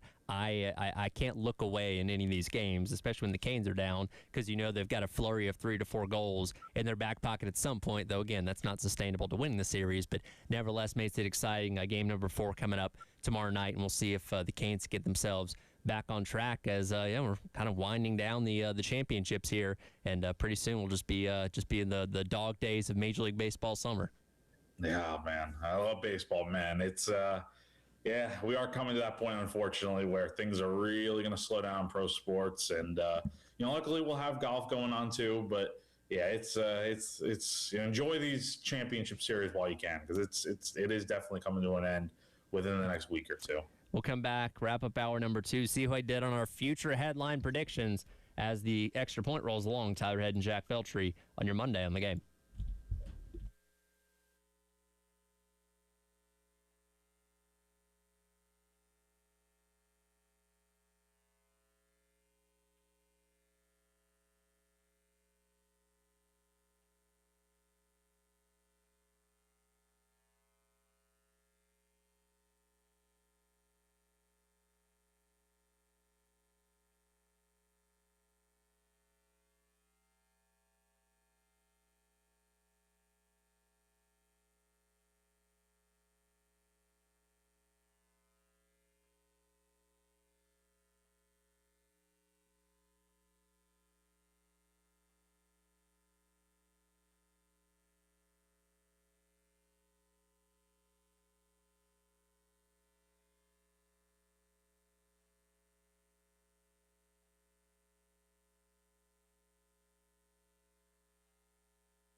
All right, welcome back in. It is the Extra Point. Tyler Head and Jack Felcher wrapping up hour number 2 here on your Monday on the Game. In reference to the Brendan Sorsby news, the nameless texter says, "How far is NCAA football from purgatory?" I guess what they mean by that is not existing as a structure anymore, and I'd say we're closer to it, to being there, than we were a couple years ago, right? I don't know what it would take for college football to break off and do its own thing, but it seems like more of a reality now than it's ever been. And maybe that's a super league with the Big Ten, the SEC, even though Sankey and Petitti denied that they're looking that way. They have the power to do that if they really wanted to. But, I mean, again, the rules the NCAA had for their gambling policy were very black and white. And I don't think anybody was necessarily taking Sorsby's side and saying, I can't believe you guys ruled him ineligible. Like, no, it was pretty cut and dry what the rules were that he broke. But, again, they've at least got the preliminary injunction that's going to allow him to play this upcoming season, and the NCAA further takes another credibility hit which, on an already crumbling foundation that's been dissolving these past couple of years. So correct me if I'm wrong here, Tyler. I don't know if you recall with the Betty Yako case from a couple months ago, when he was able to play for Bama. Was there a preliminary injunction for that too? There was, yes. That allowed him, because he played for like 2-3 weeks, I think. So and that was only under the preliminary injunction. So my point being was bringing that up is that again, you said it. The case is pretty cut and dry here. He broke the rules. You're not allowed to gamble. The NCAA has a pretty strict policy with that.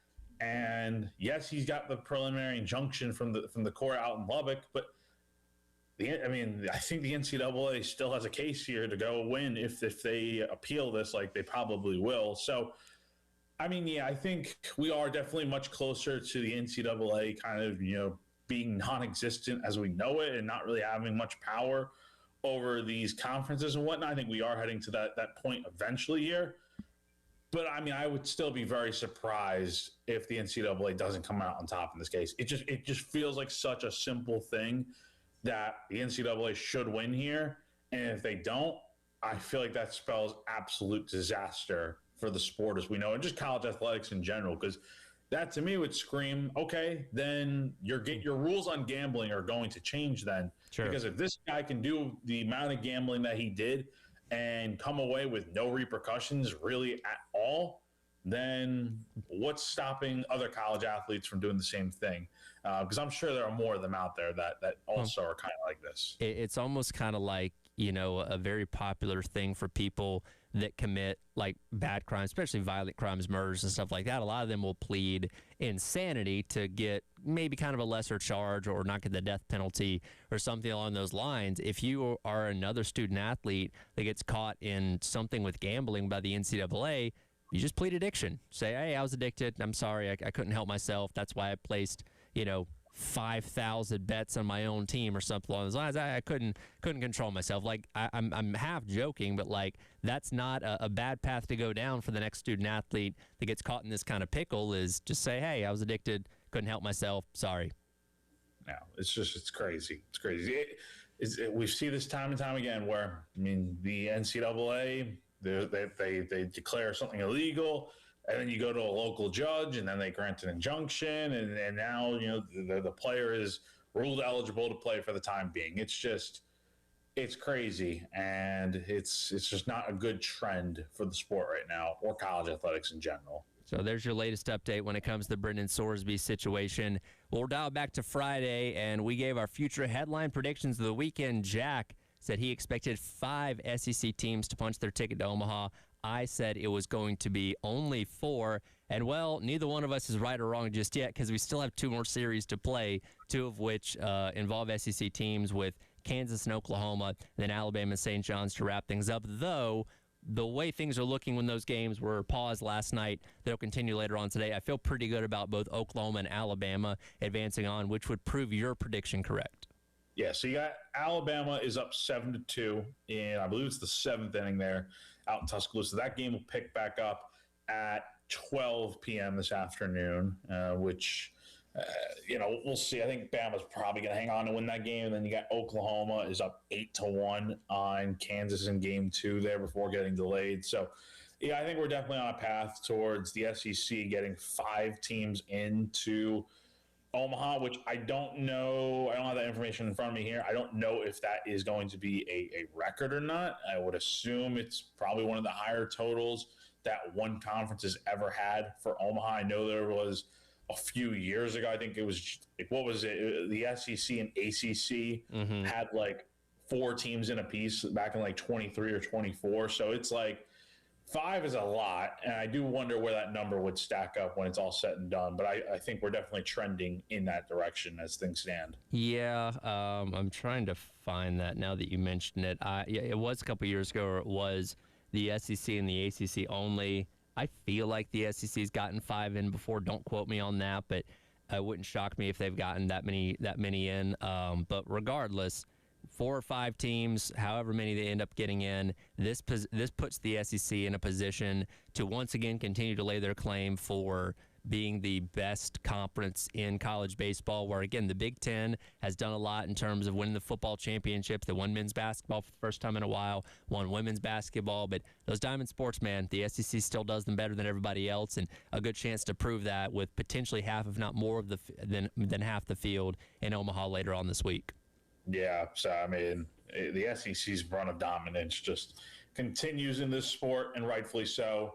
And, yeah, I mean, I think when we come back in here tomorrow, we'll have to do an update on this headline prediction. But I think we'd be surprised if it's not 5 teams heading to Omaha. Also, this time tomorrow, we could start finding out how much of a contender Dan Fitzgerald is with this head coaching search. They do end up falling to Oklahoma, because that would end their series.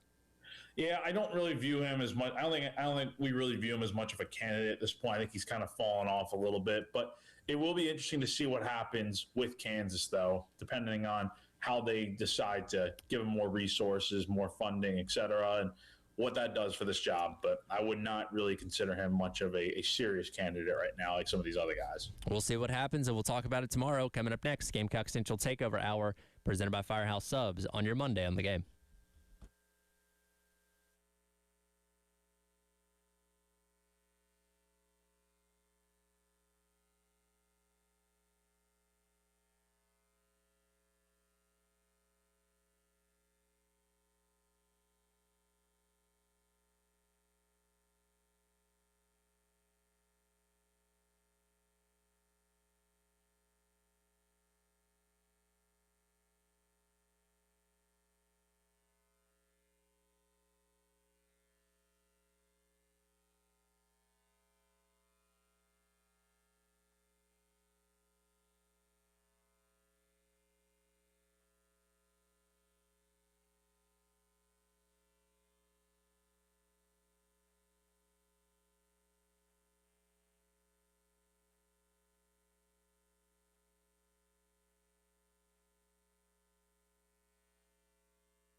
11 o'clock on your Monday morning. Welcome in. It is the Gamecock Central Takeover Hour presented by Firehouse Subs. Tyler, West, and Chris along with you here on the game as we navigate you through almost the middle part of June. Of course, you guys were out there at the Beamer 7-on-7 camp on Friday. Hopefully you had a good time.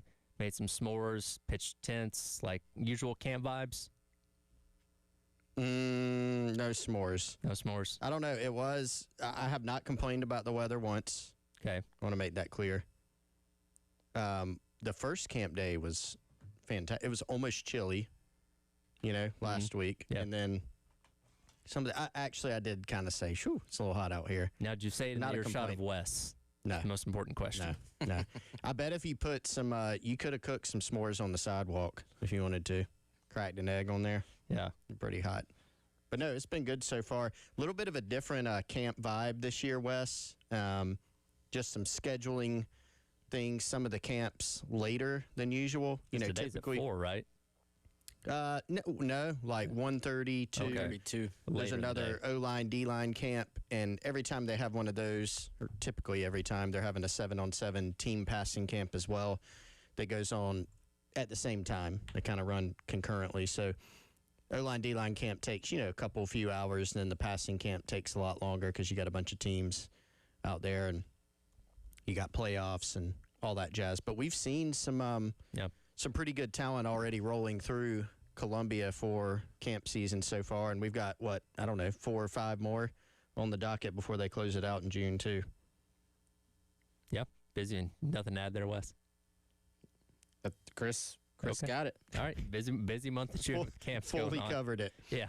As we await the start of football season, 89 days away, by the way, guys. Now, Wes, I'm going to go ahead and tell you what the subject of this question is, and then you're going to have to guess, what I'm going to ask you, and then give me the answer, if that makes sense. Okay, did you tell Chris that I got Fridays right? I've not seen Chris since then, but yes, he got Fridays right.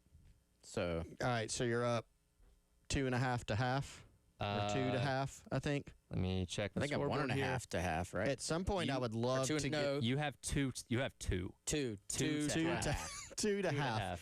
I would And- love to get past the half. I've got 89 days to get past half. Yes. I hope I can do it You guys are also 2.5 out of 7 so far combined. So That's where I got 2.5 Yeah. from. Okay. yeah. Now again, if we can, That's not great, but if we- half out of 7 is it- terrible. if you guys can stay above 50%, I feel if you can bat above 500, We got to get there first. you got to get there first. You're not far Stay away above. right now, I'm in a slump. but if you guys can get above 500, I'd consider that good between now and when kickoff time. I'm not is. even at the Mendoza All line. right. Let's All right, hear okay, it. Let's all hear right. it. So it is a Brian Edwards question. So what am I going to ask, and what is the answer going to be? It's what you have to predict. What am I going to ask him? Brian Edwards scored his first career touchdown against this team. Can I take a guess too? Okay. Am I sure. allowed? Yeah, go for it. Am I right so far? You are not right on what the question was going to be. Do you know the answer to that though, Wes? I mean, I think it's Vanderbilt. It's always Vanderbilt. No, I legitimately think it is Vanderbilt. Okay, I would not have. I have no clue. Would have been 2016. Now, what do you think the question is, Chris?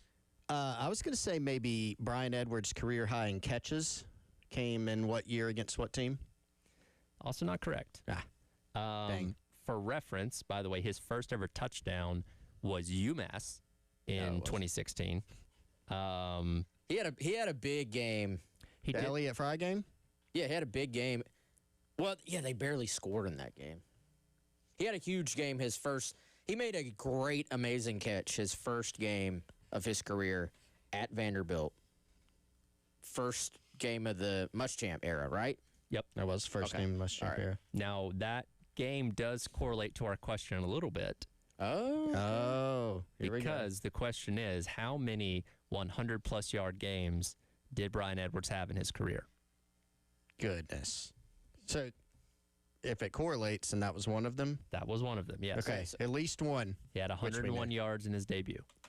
Not bad. I'm going to go ahead and just throw this mouse across the room and crash out because I remember, by the way, that Trick Williams, before he was Trick Williams, when I interviewed him in I want to say 19, would that have been right? Yeah. We were going on and on about, hey, which players are the best players that you played against and with? Like, I always like to ask that, former guys. And he was talking about the first year he saw, because his last year carried over with Brian Edwards, first year as a freshman. And he was like, this dude went up in practice and made a one-handed leaping catch. And he was like, yeah, that guy is going to be really good. And there was a photo of that, I feel like, that made it around social. He was good. All right, Brian Edwards, 100-yard games in his career. Does he have the record for most career 100-yard games at South Carolina?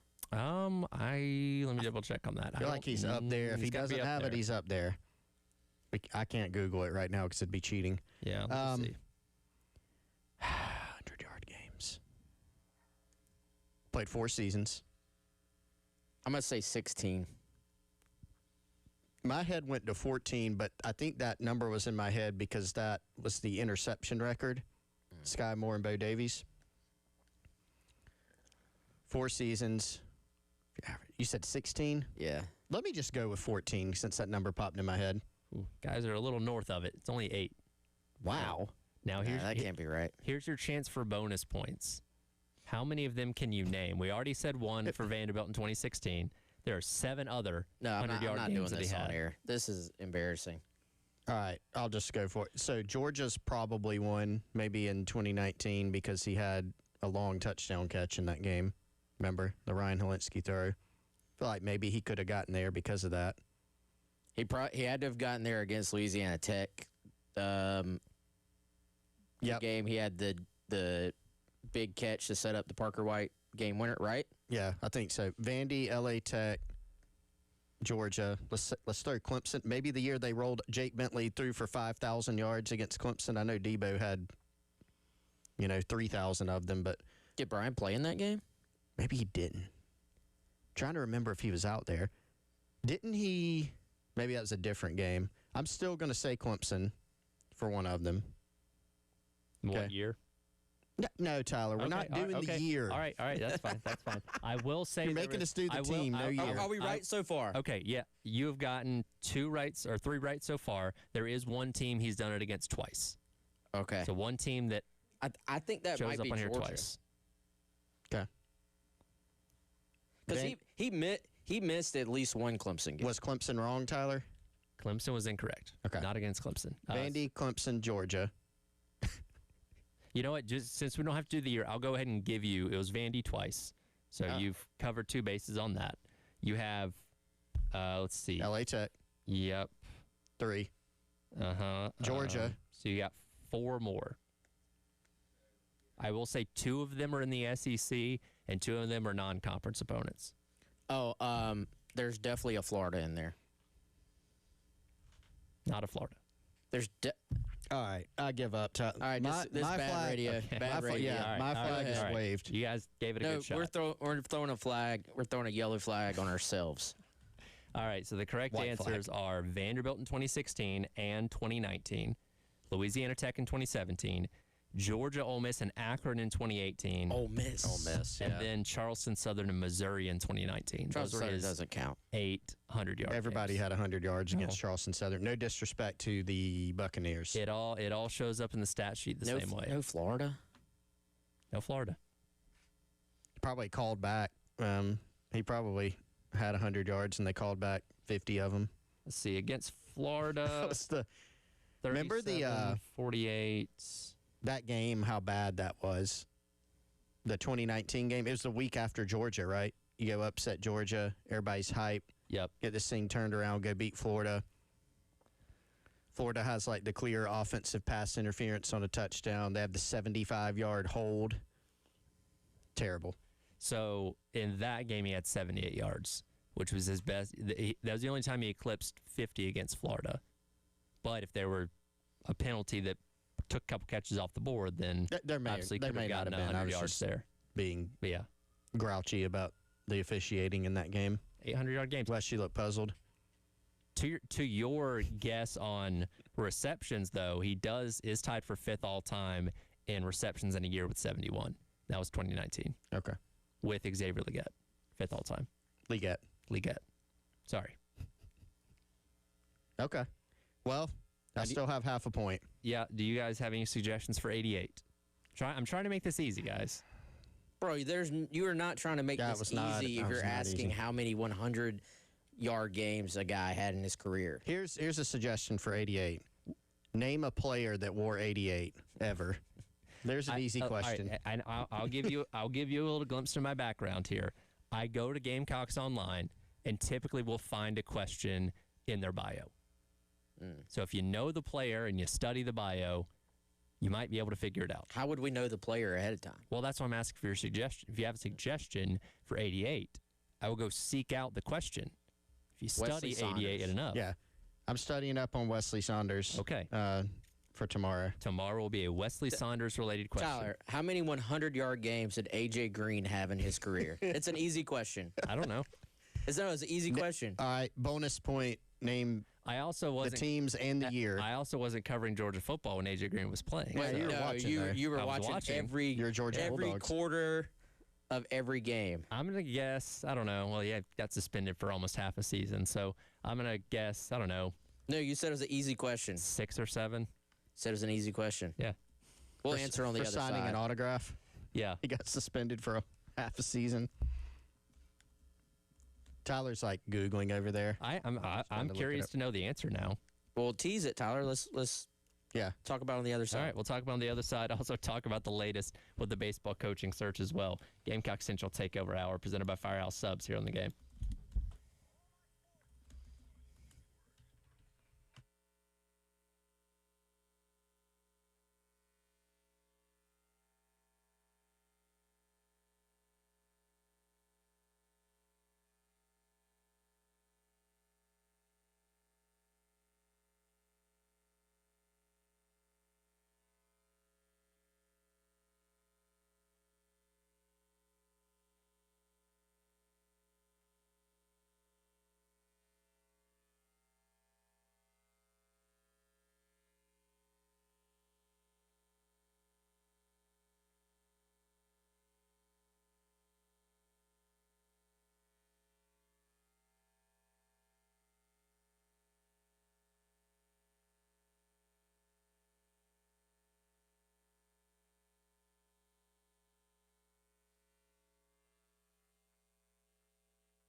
Welcome back in. Gamecock Central Takeover Hour presented by Firehouse Subs.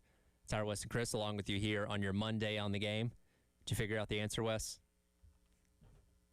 Wes does not have the answer. I do have the answer. It was 7. AJ 7? Green had 7 100-yard games in his abbreviated college football career. All right. He had a ton in the NFL. Yes, he did. Are you surprised by that number? Not really. I mean, I said somewhere around 6 or 7. That was my guess. I was right. Half right, at least. You get half a point. I got half a point. I'm not in this competition. I'm asking the questions. Okay. So, but tomorrow, Wesley Saunders, study up on him. Somewhere within his Gamecock online profile, I will find a question, and you guys can answer it. All right. I'm trying to make this as easy as I can. Now you are. But see, I ask these questions because I respect your knowledge and abilities when it comes to Gamecock football to pull random stats from years ago. Like, oh yeah, he had 800-yard games. Like, I expect you guys to know this stuff because of how good you are at your jobs. It's a compliment to you. Thank you, but you've oversold our abilities, obviously. Okay, well, I'll reel it back a little bit. But we're also learning along the way. This is for the listeners as well to go back down memory lane, and we're guys naming dudes at this point. I'm here for it. I'm here for that. Wesley Saunders, smart. Bonus trivia question for Wesley Saunders. What Netflix special is Wesley about to star in? You told me this, and I forgot already. No takers? I have no clue. Do you have any idea about this, Tyler? No, I don't. Please fill me in. So Wes has been selected for what is basically appears to be the Netflix version of Survivor, and it is called Outlast: The Jungle, a Netflix series, premiering June 10th on Netflix. Okay. That's this Wednesday. I imagine he'll probably be pretty good at that. I'm going to check that out. Hashtag Team Wes, it says. Okay. Let's go. Okay. Okay, well, there you go. And we'll find some Wesley Saunders trivia for tomorrow. Of course, this past weekend, a lot of things going on in the college baseball world, super regionals. We'll get to those results in a minute. What we did not get was any more resolution on what's happening with the South Carolina head coaching search. No real news has come out in the past couple days. Of course, now we know that there are several coaches that are potential candidates that are going to be coaching even longer going into the College World Series later on this week. But we've not heard anything to take Schnall off the board. There's been no announcement on the other side that he's coming back to Coastal. We know he met with Donati the other day, so we're kind of in a similar place to where we were on Friday, basically. Yeah, I definitely sold the buy or sell. No, I bought the buy or sell. There'd be a coach by kickoff of our show today. So you did, that's yes. An X. Chris sold it. Tyler, did you buy it or sell? I think you sold it too. I sold it. Yes. All right, so yeah, we're still in a holding pattern, still in a waiting pattern in terms of what's going to happen here. I think a lot of eyeballs for Gamecock fans were rightfully so on that UNC game that comes down to a final swing. North Carolina gets a big win off to Omaha. I think the question becomes now, how long does this go for South Carolina? Do you, now it's not like they haven't also, obviously, like you said, Tyler, still had in-depth conversations with Schnall as well. So do you try to just get things to the finish line with Kevin Schnall, or do you wait this thing out? I mean, if you look at what's going on in the tournament, you obviously have Forbes at UNC, who is going to Omaha, but you have Skylar Meade, who's going to Omaha, and you have Sabins at West Virginia, who is also going to Omaha. I have my doubts. We'll see. I have my doubts if Sabins would leave West Virginia at this point. We shall see. But even if you're talking Forbes and Skylar Meade, how long are you willing to wait? I do think. I think they've been patient so far and not just pushing to go make a hire just to make a hire because of the portal. And I do think there's an acknowledgement here like, hey, man, you tried the route of just buying a roster in the portal last year. We see how that worked out. This needs to be a long-term hire, not just a, hey, let's get this thing done. So I know people are tired of hearing be patient, but be patient. Well, you knew coming into this thing that all of the coaches you were targeting were playing postseason baseball. And so with that, I think you have to recognize, okay, some of the coaches that you're targeting and talking to and considering are still playing postseason baseball, right? And so look, there's a couple different things at play. Number one is people just want a coach, right? I get that. I would like to have a coach hired because, like to see who it is and start going from there. You've also got in the back of your mind, the portal, right? Tons of players from the current roster have entered the portal. Players from other schools have entered the portal, some of which whoever the new coach is might want to target to come to South Carolina with him. And you're sitting there looking at the schedule going, all right, College World Series doesn't start until, Friday? Yep. And then Game 3 of the College World Series Finals, if it gets to that, is on June 23rd. The following 22nd, Monday. 23rd. Yeah. Yep. So 22nd, 23rd is when we're going to crown a champion. And that could be, we don't know, it could be one of Scott Forbes or Skylar Meade or, if you're still kind of tracking Steve Sabins from West Virginia, he's still in there too. All of those teams and coaches are going to Omaha. And it seems, we don't know this for sure, it doesn't seem super likely that in the middle of a run to and through Omaha that a coach is going to say, yep, you know what, I'm leaving, I'm taking this job. That's what coaches would call a distraction. I can't guarantee that won't happen. It seems unlikely, right? And so then you've got the other coach that's been heavily linked to the job, and Schnall, he's the only one that's sitting out there not playing in Omaha, or he's one of the only ones. He's the most prominent one. I think we could put it that way. Yep. So there's timing to all this, and I think this does reinforce something that we said pretty early, and that this search has never been an all roads lead to Schnall thing, because if it was, they could have just gone ahead and done it. This is further evidence that they're still deciding who is the guy. And within that structure, there's a lot of other questions. If they, we have not heard anything to be clear that they've reached an agreement with somebody, but if they have, or if they're getting close to doing that, and if it's someone who is taking a team to Omaha, what does that timing look like?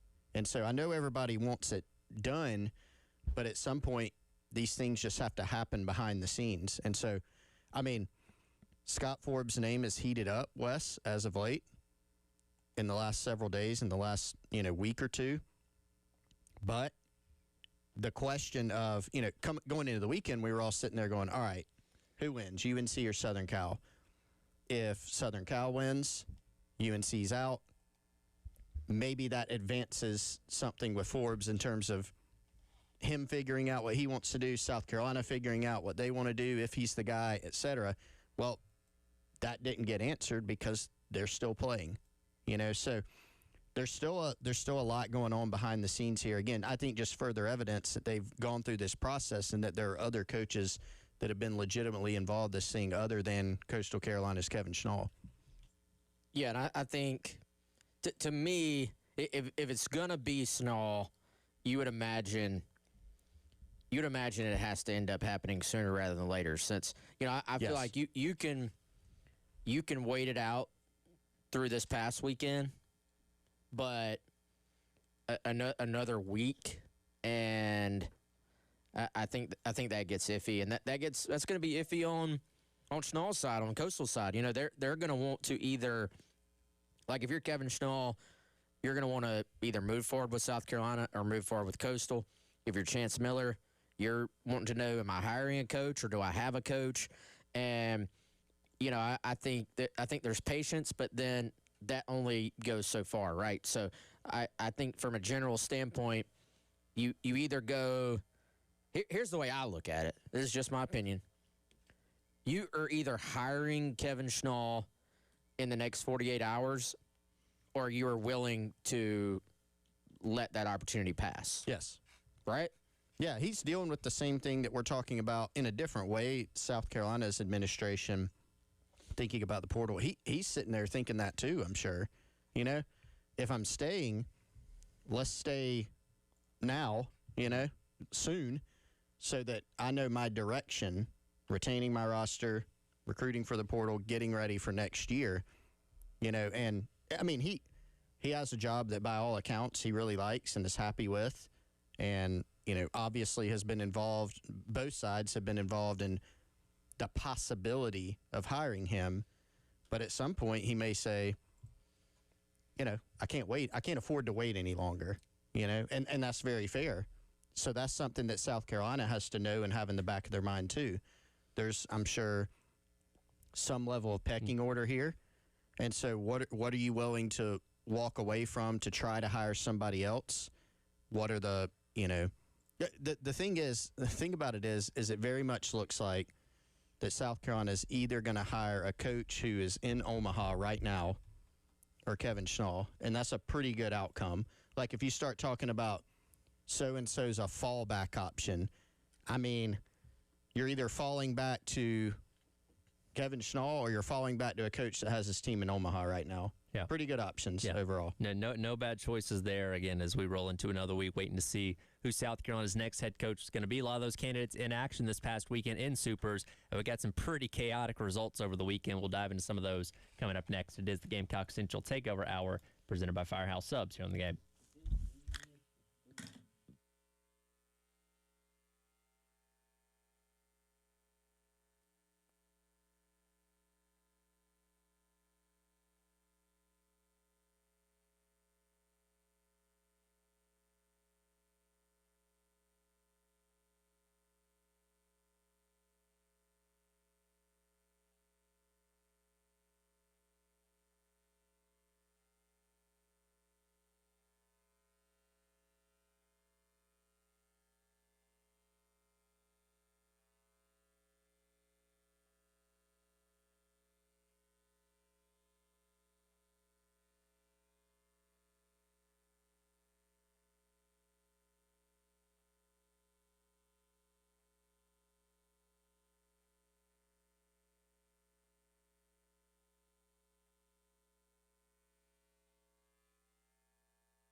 At second, bottom 9, the pitch.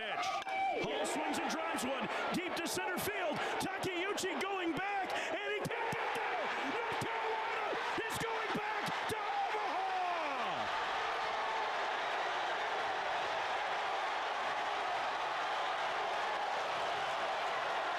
Welcome back in. It is the Gamecock Central Takeover Hour presented by Firehouse Subs. Tyler West and Chris with you here on your Monday on the Game. That was the call in the Chapel Hill Regional that wrapped up over the weekend with North Carolina taking down Southern California to punch their ticket back to Omaha, of course being led by Scott Forbes, who might be a candidate for the South Carolina job. They are joined as well by Ole Miss, Georgia, Texas, who defeated Oregon last night, as well as Troy and West Virginia. Both those schools making their first ever trips out to Omaha later on this week, and we're still awaiting the final result of what's going to happen between Alabama and St. John's and Kansas and Oklahoma. Both those games got delayed yesterday. They'll restart again later today, though both Oklahoma and Alabama in pretty good positions to win those series 2-0, and that would give the SEC half the field, or over half the field in Omaha if they do follow through and win those games. So, yeah, some pretty chaotic baseball over the weekend, to say the least. Yeah, it was fun, man. And I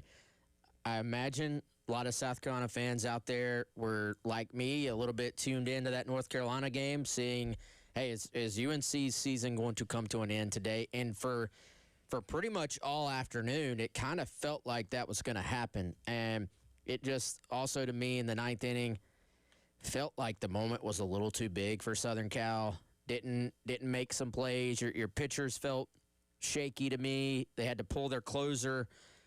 Had a ball in the air in foul territory right before the game-winning double that, frankly should have been caught. Mm-hmm. Even the double that won the game, I'm going,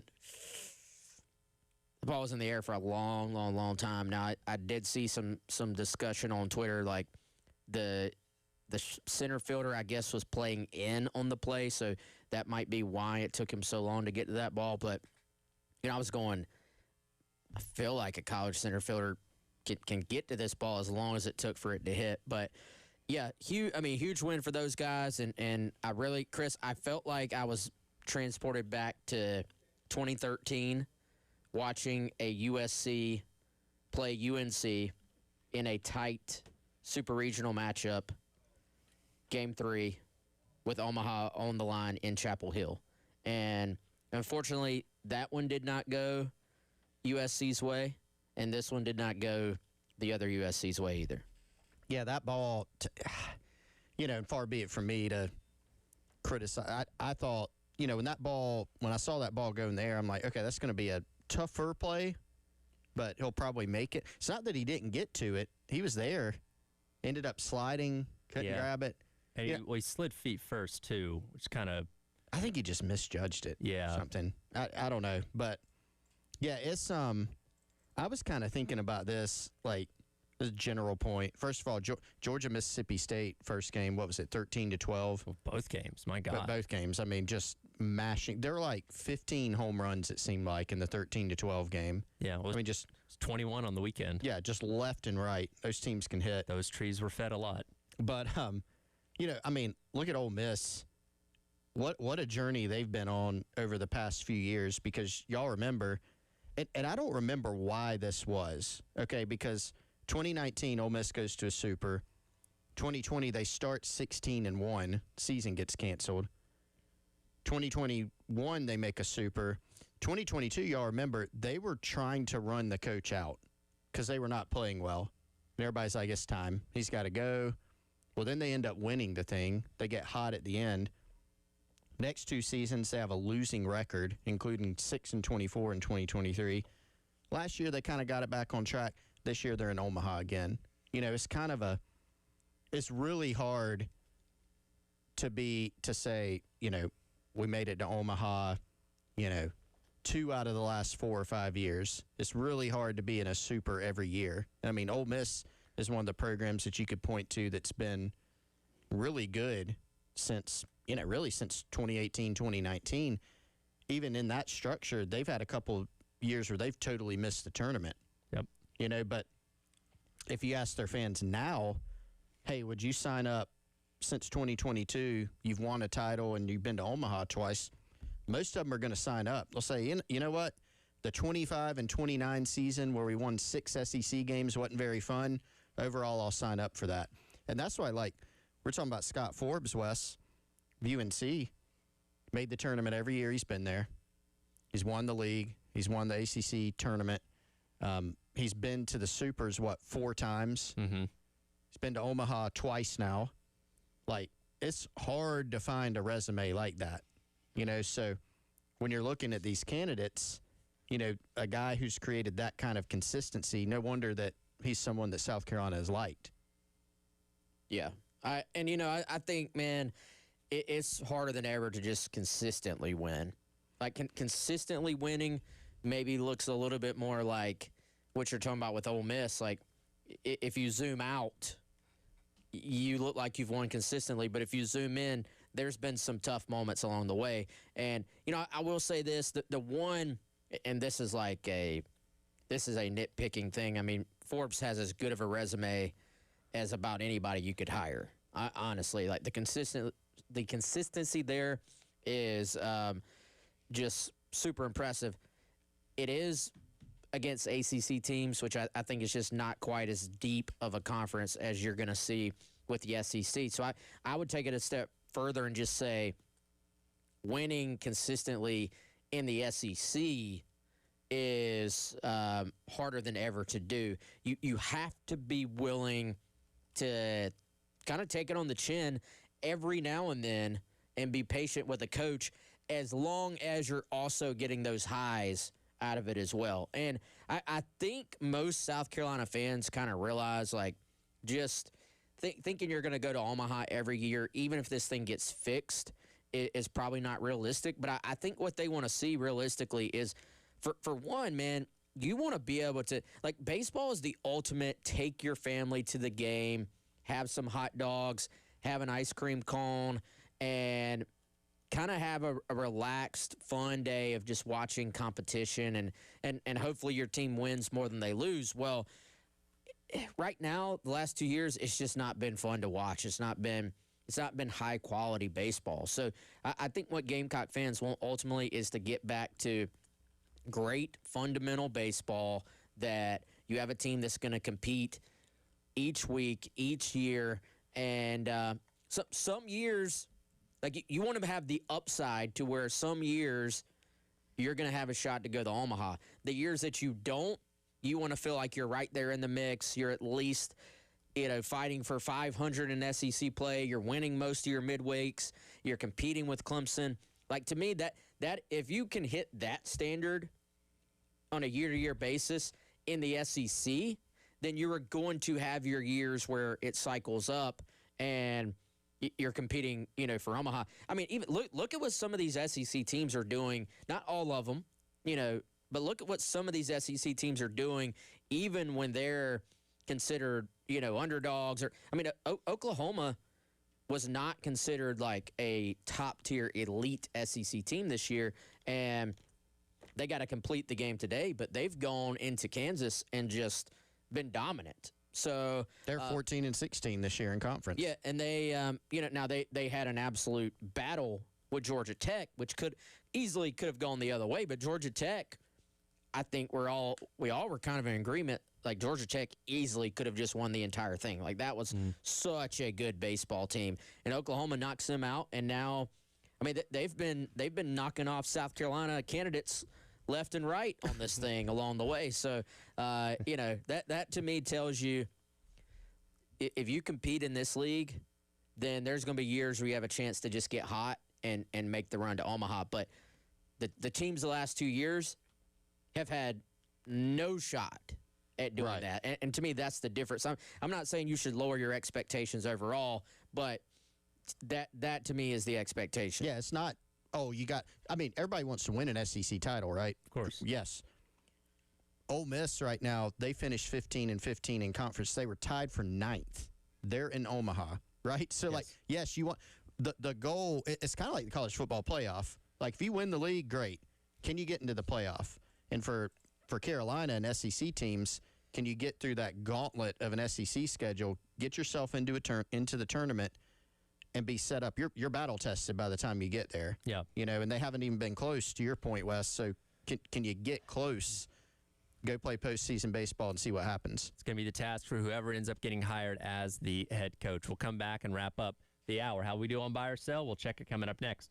Gamecock Central Takeover Hour presented by Firehouse Subs here on the game.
Welcome back in.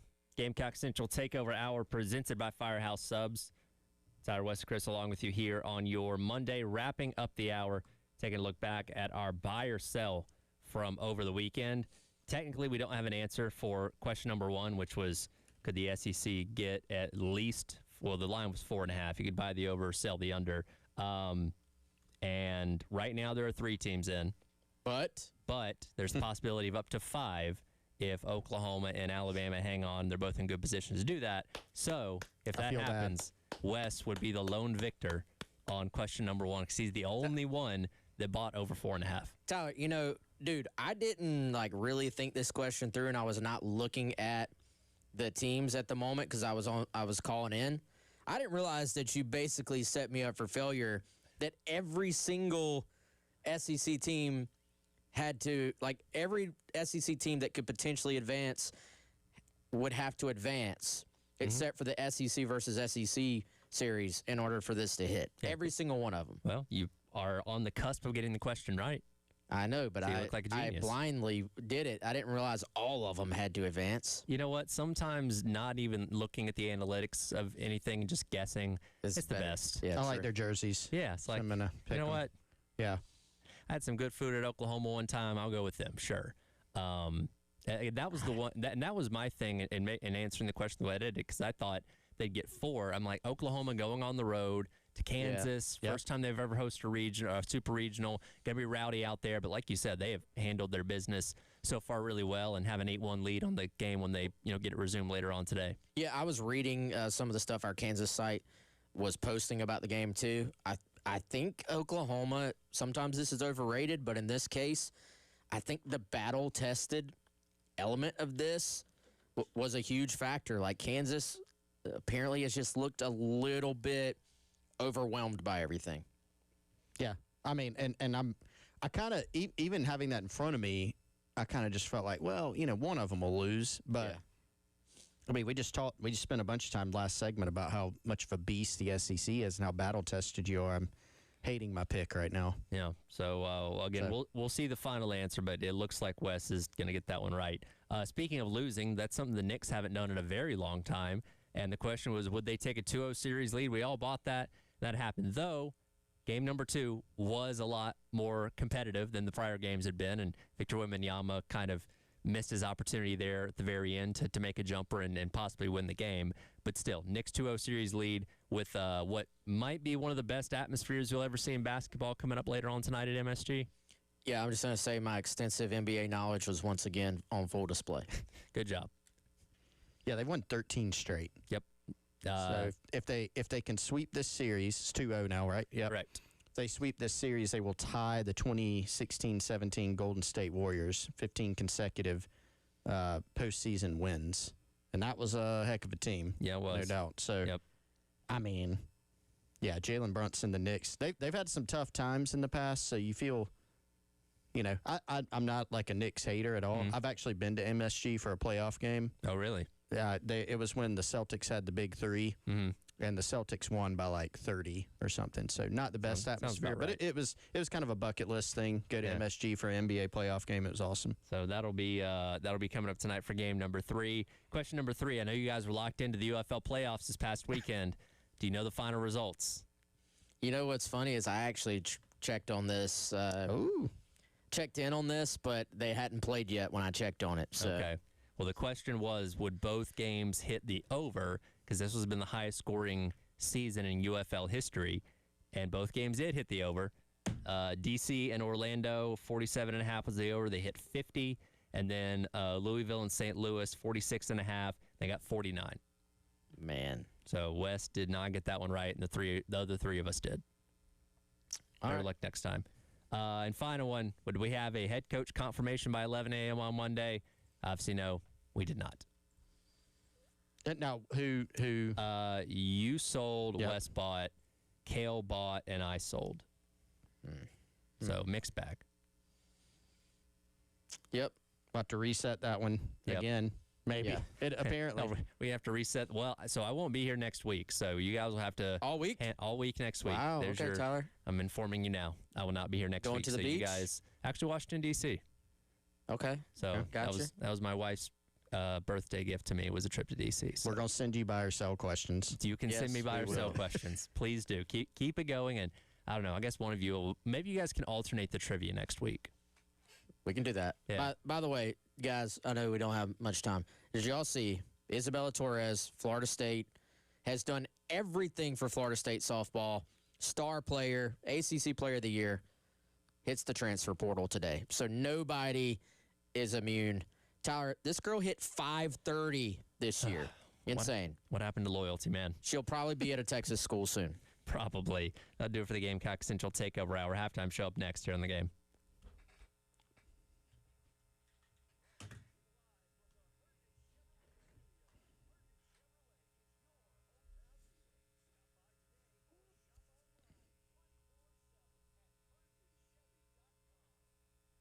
All right, everybody, as we close out the hour, let's tell you about our friends at Integrated Media. Michael, Nathan, their entire crew did the Game TV outfit here in the studio.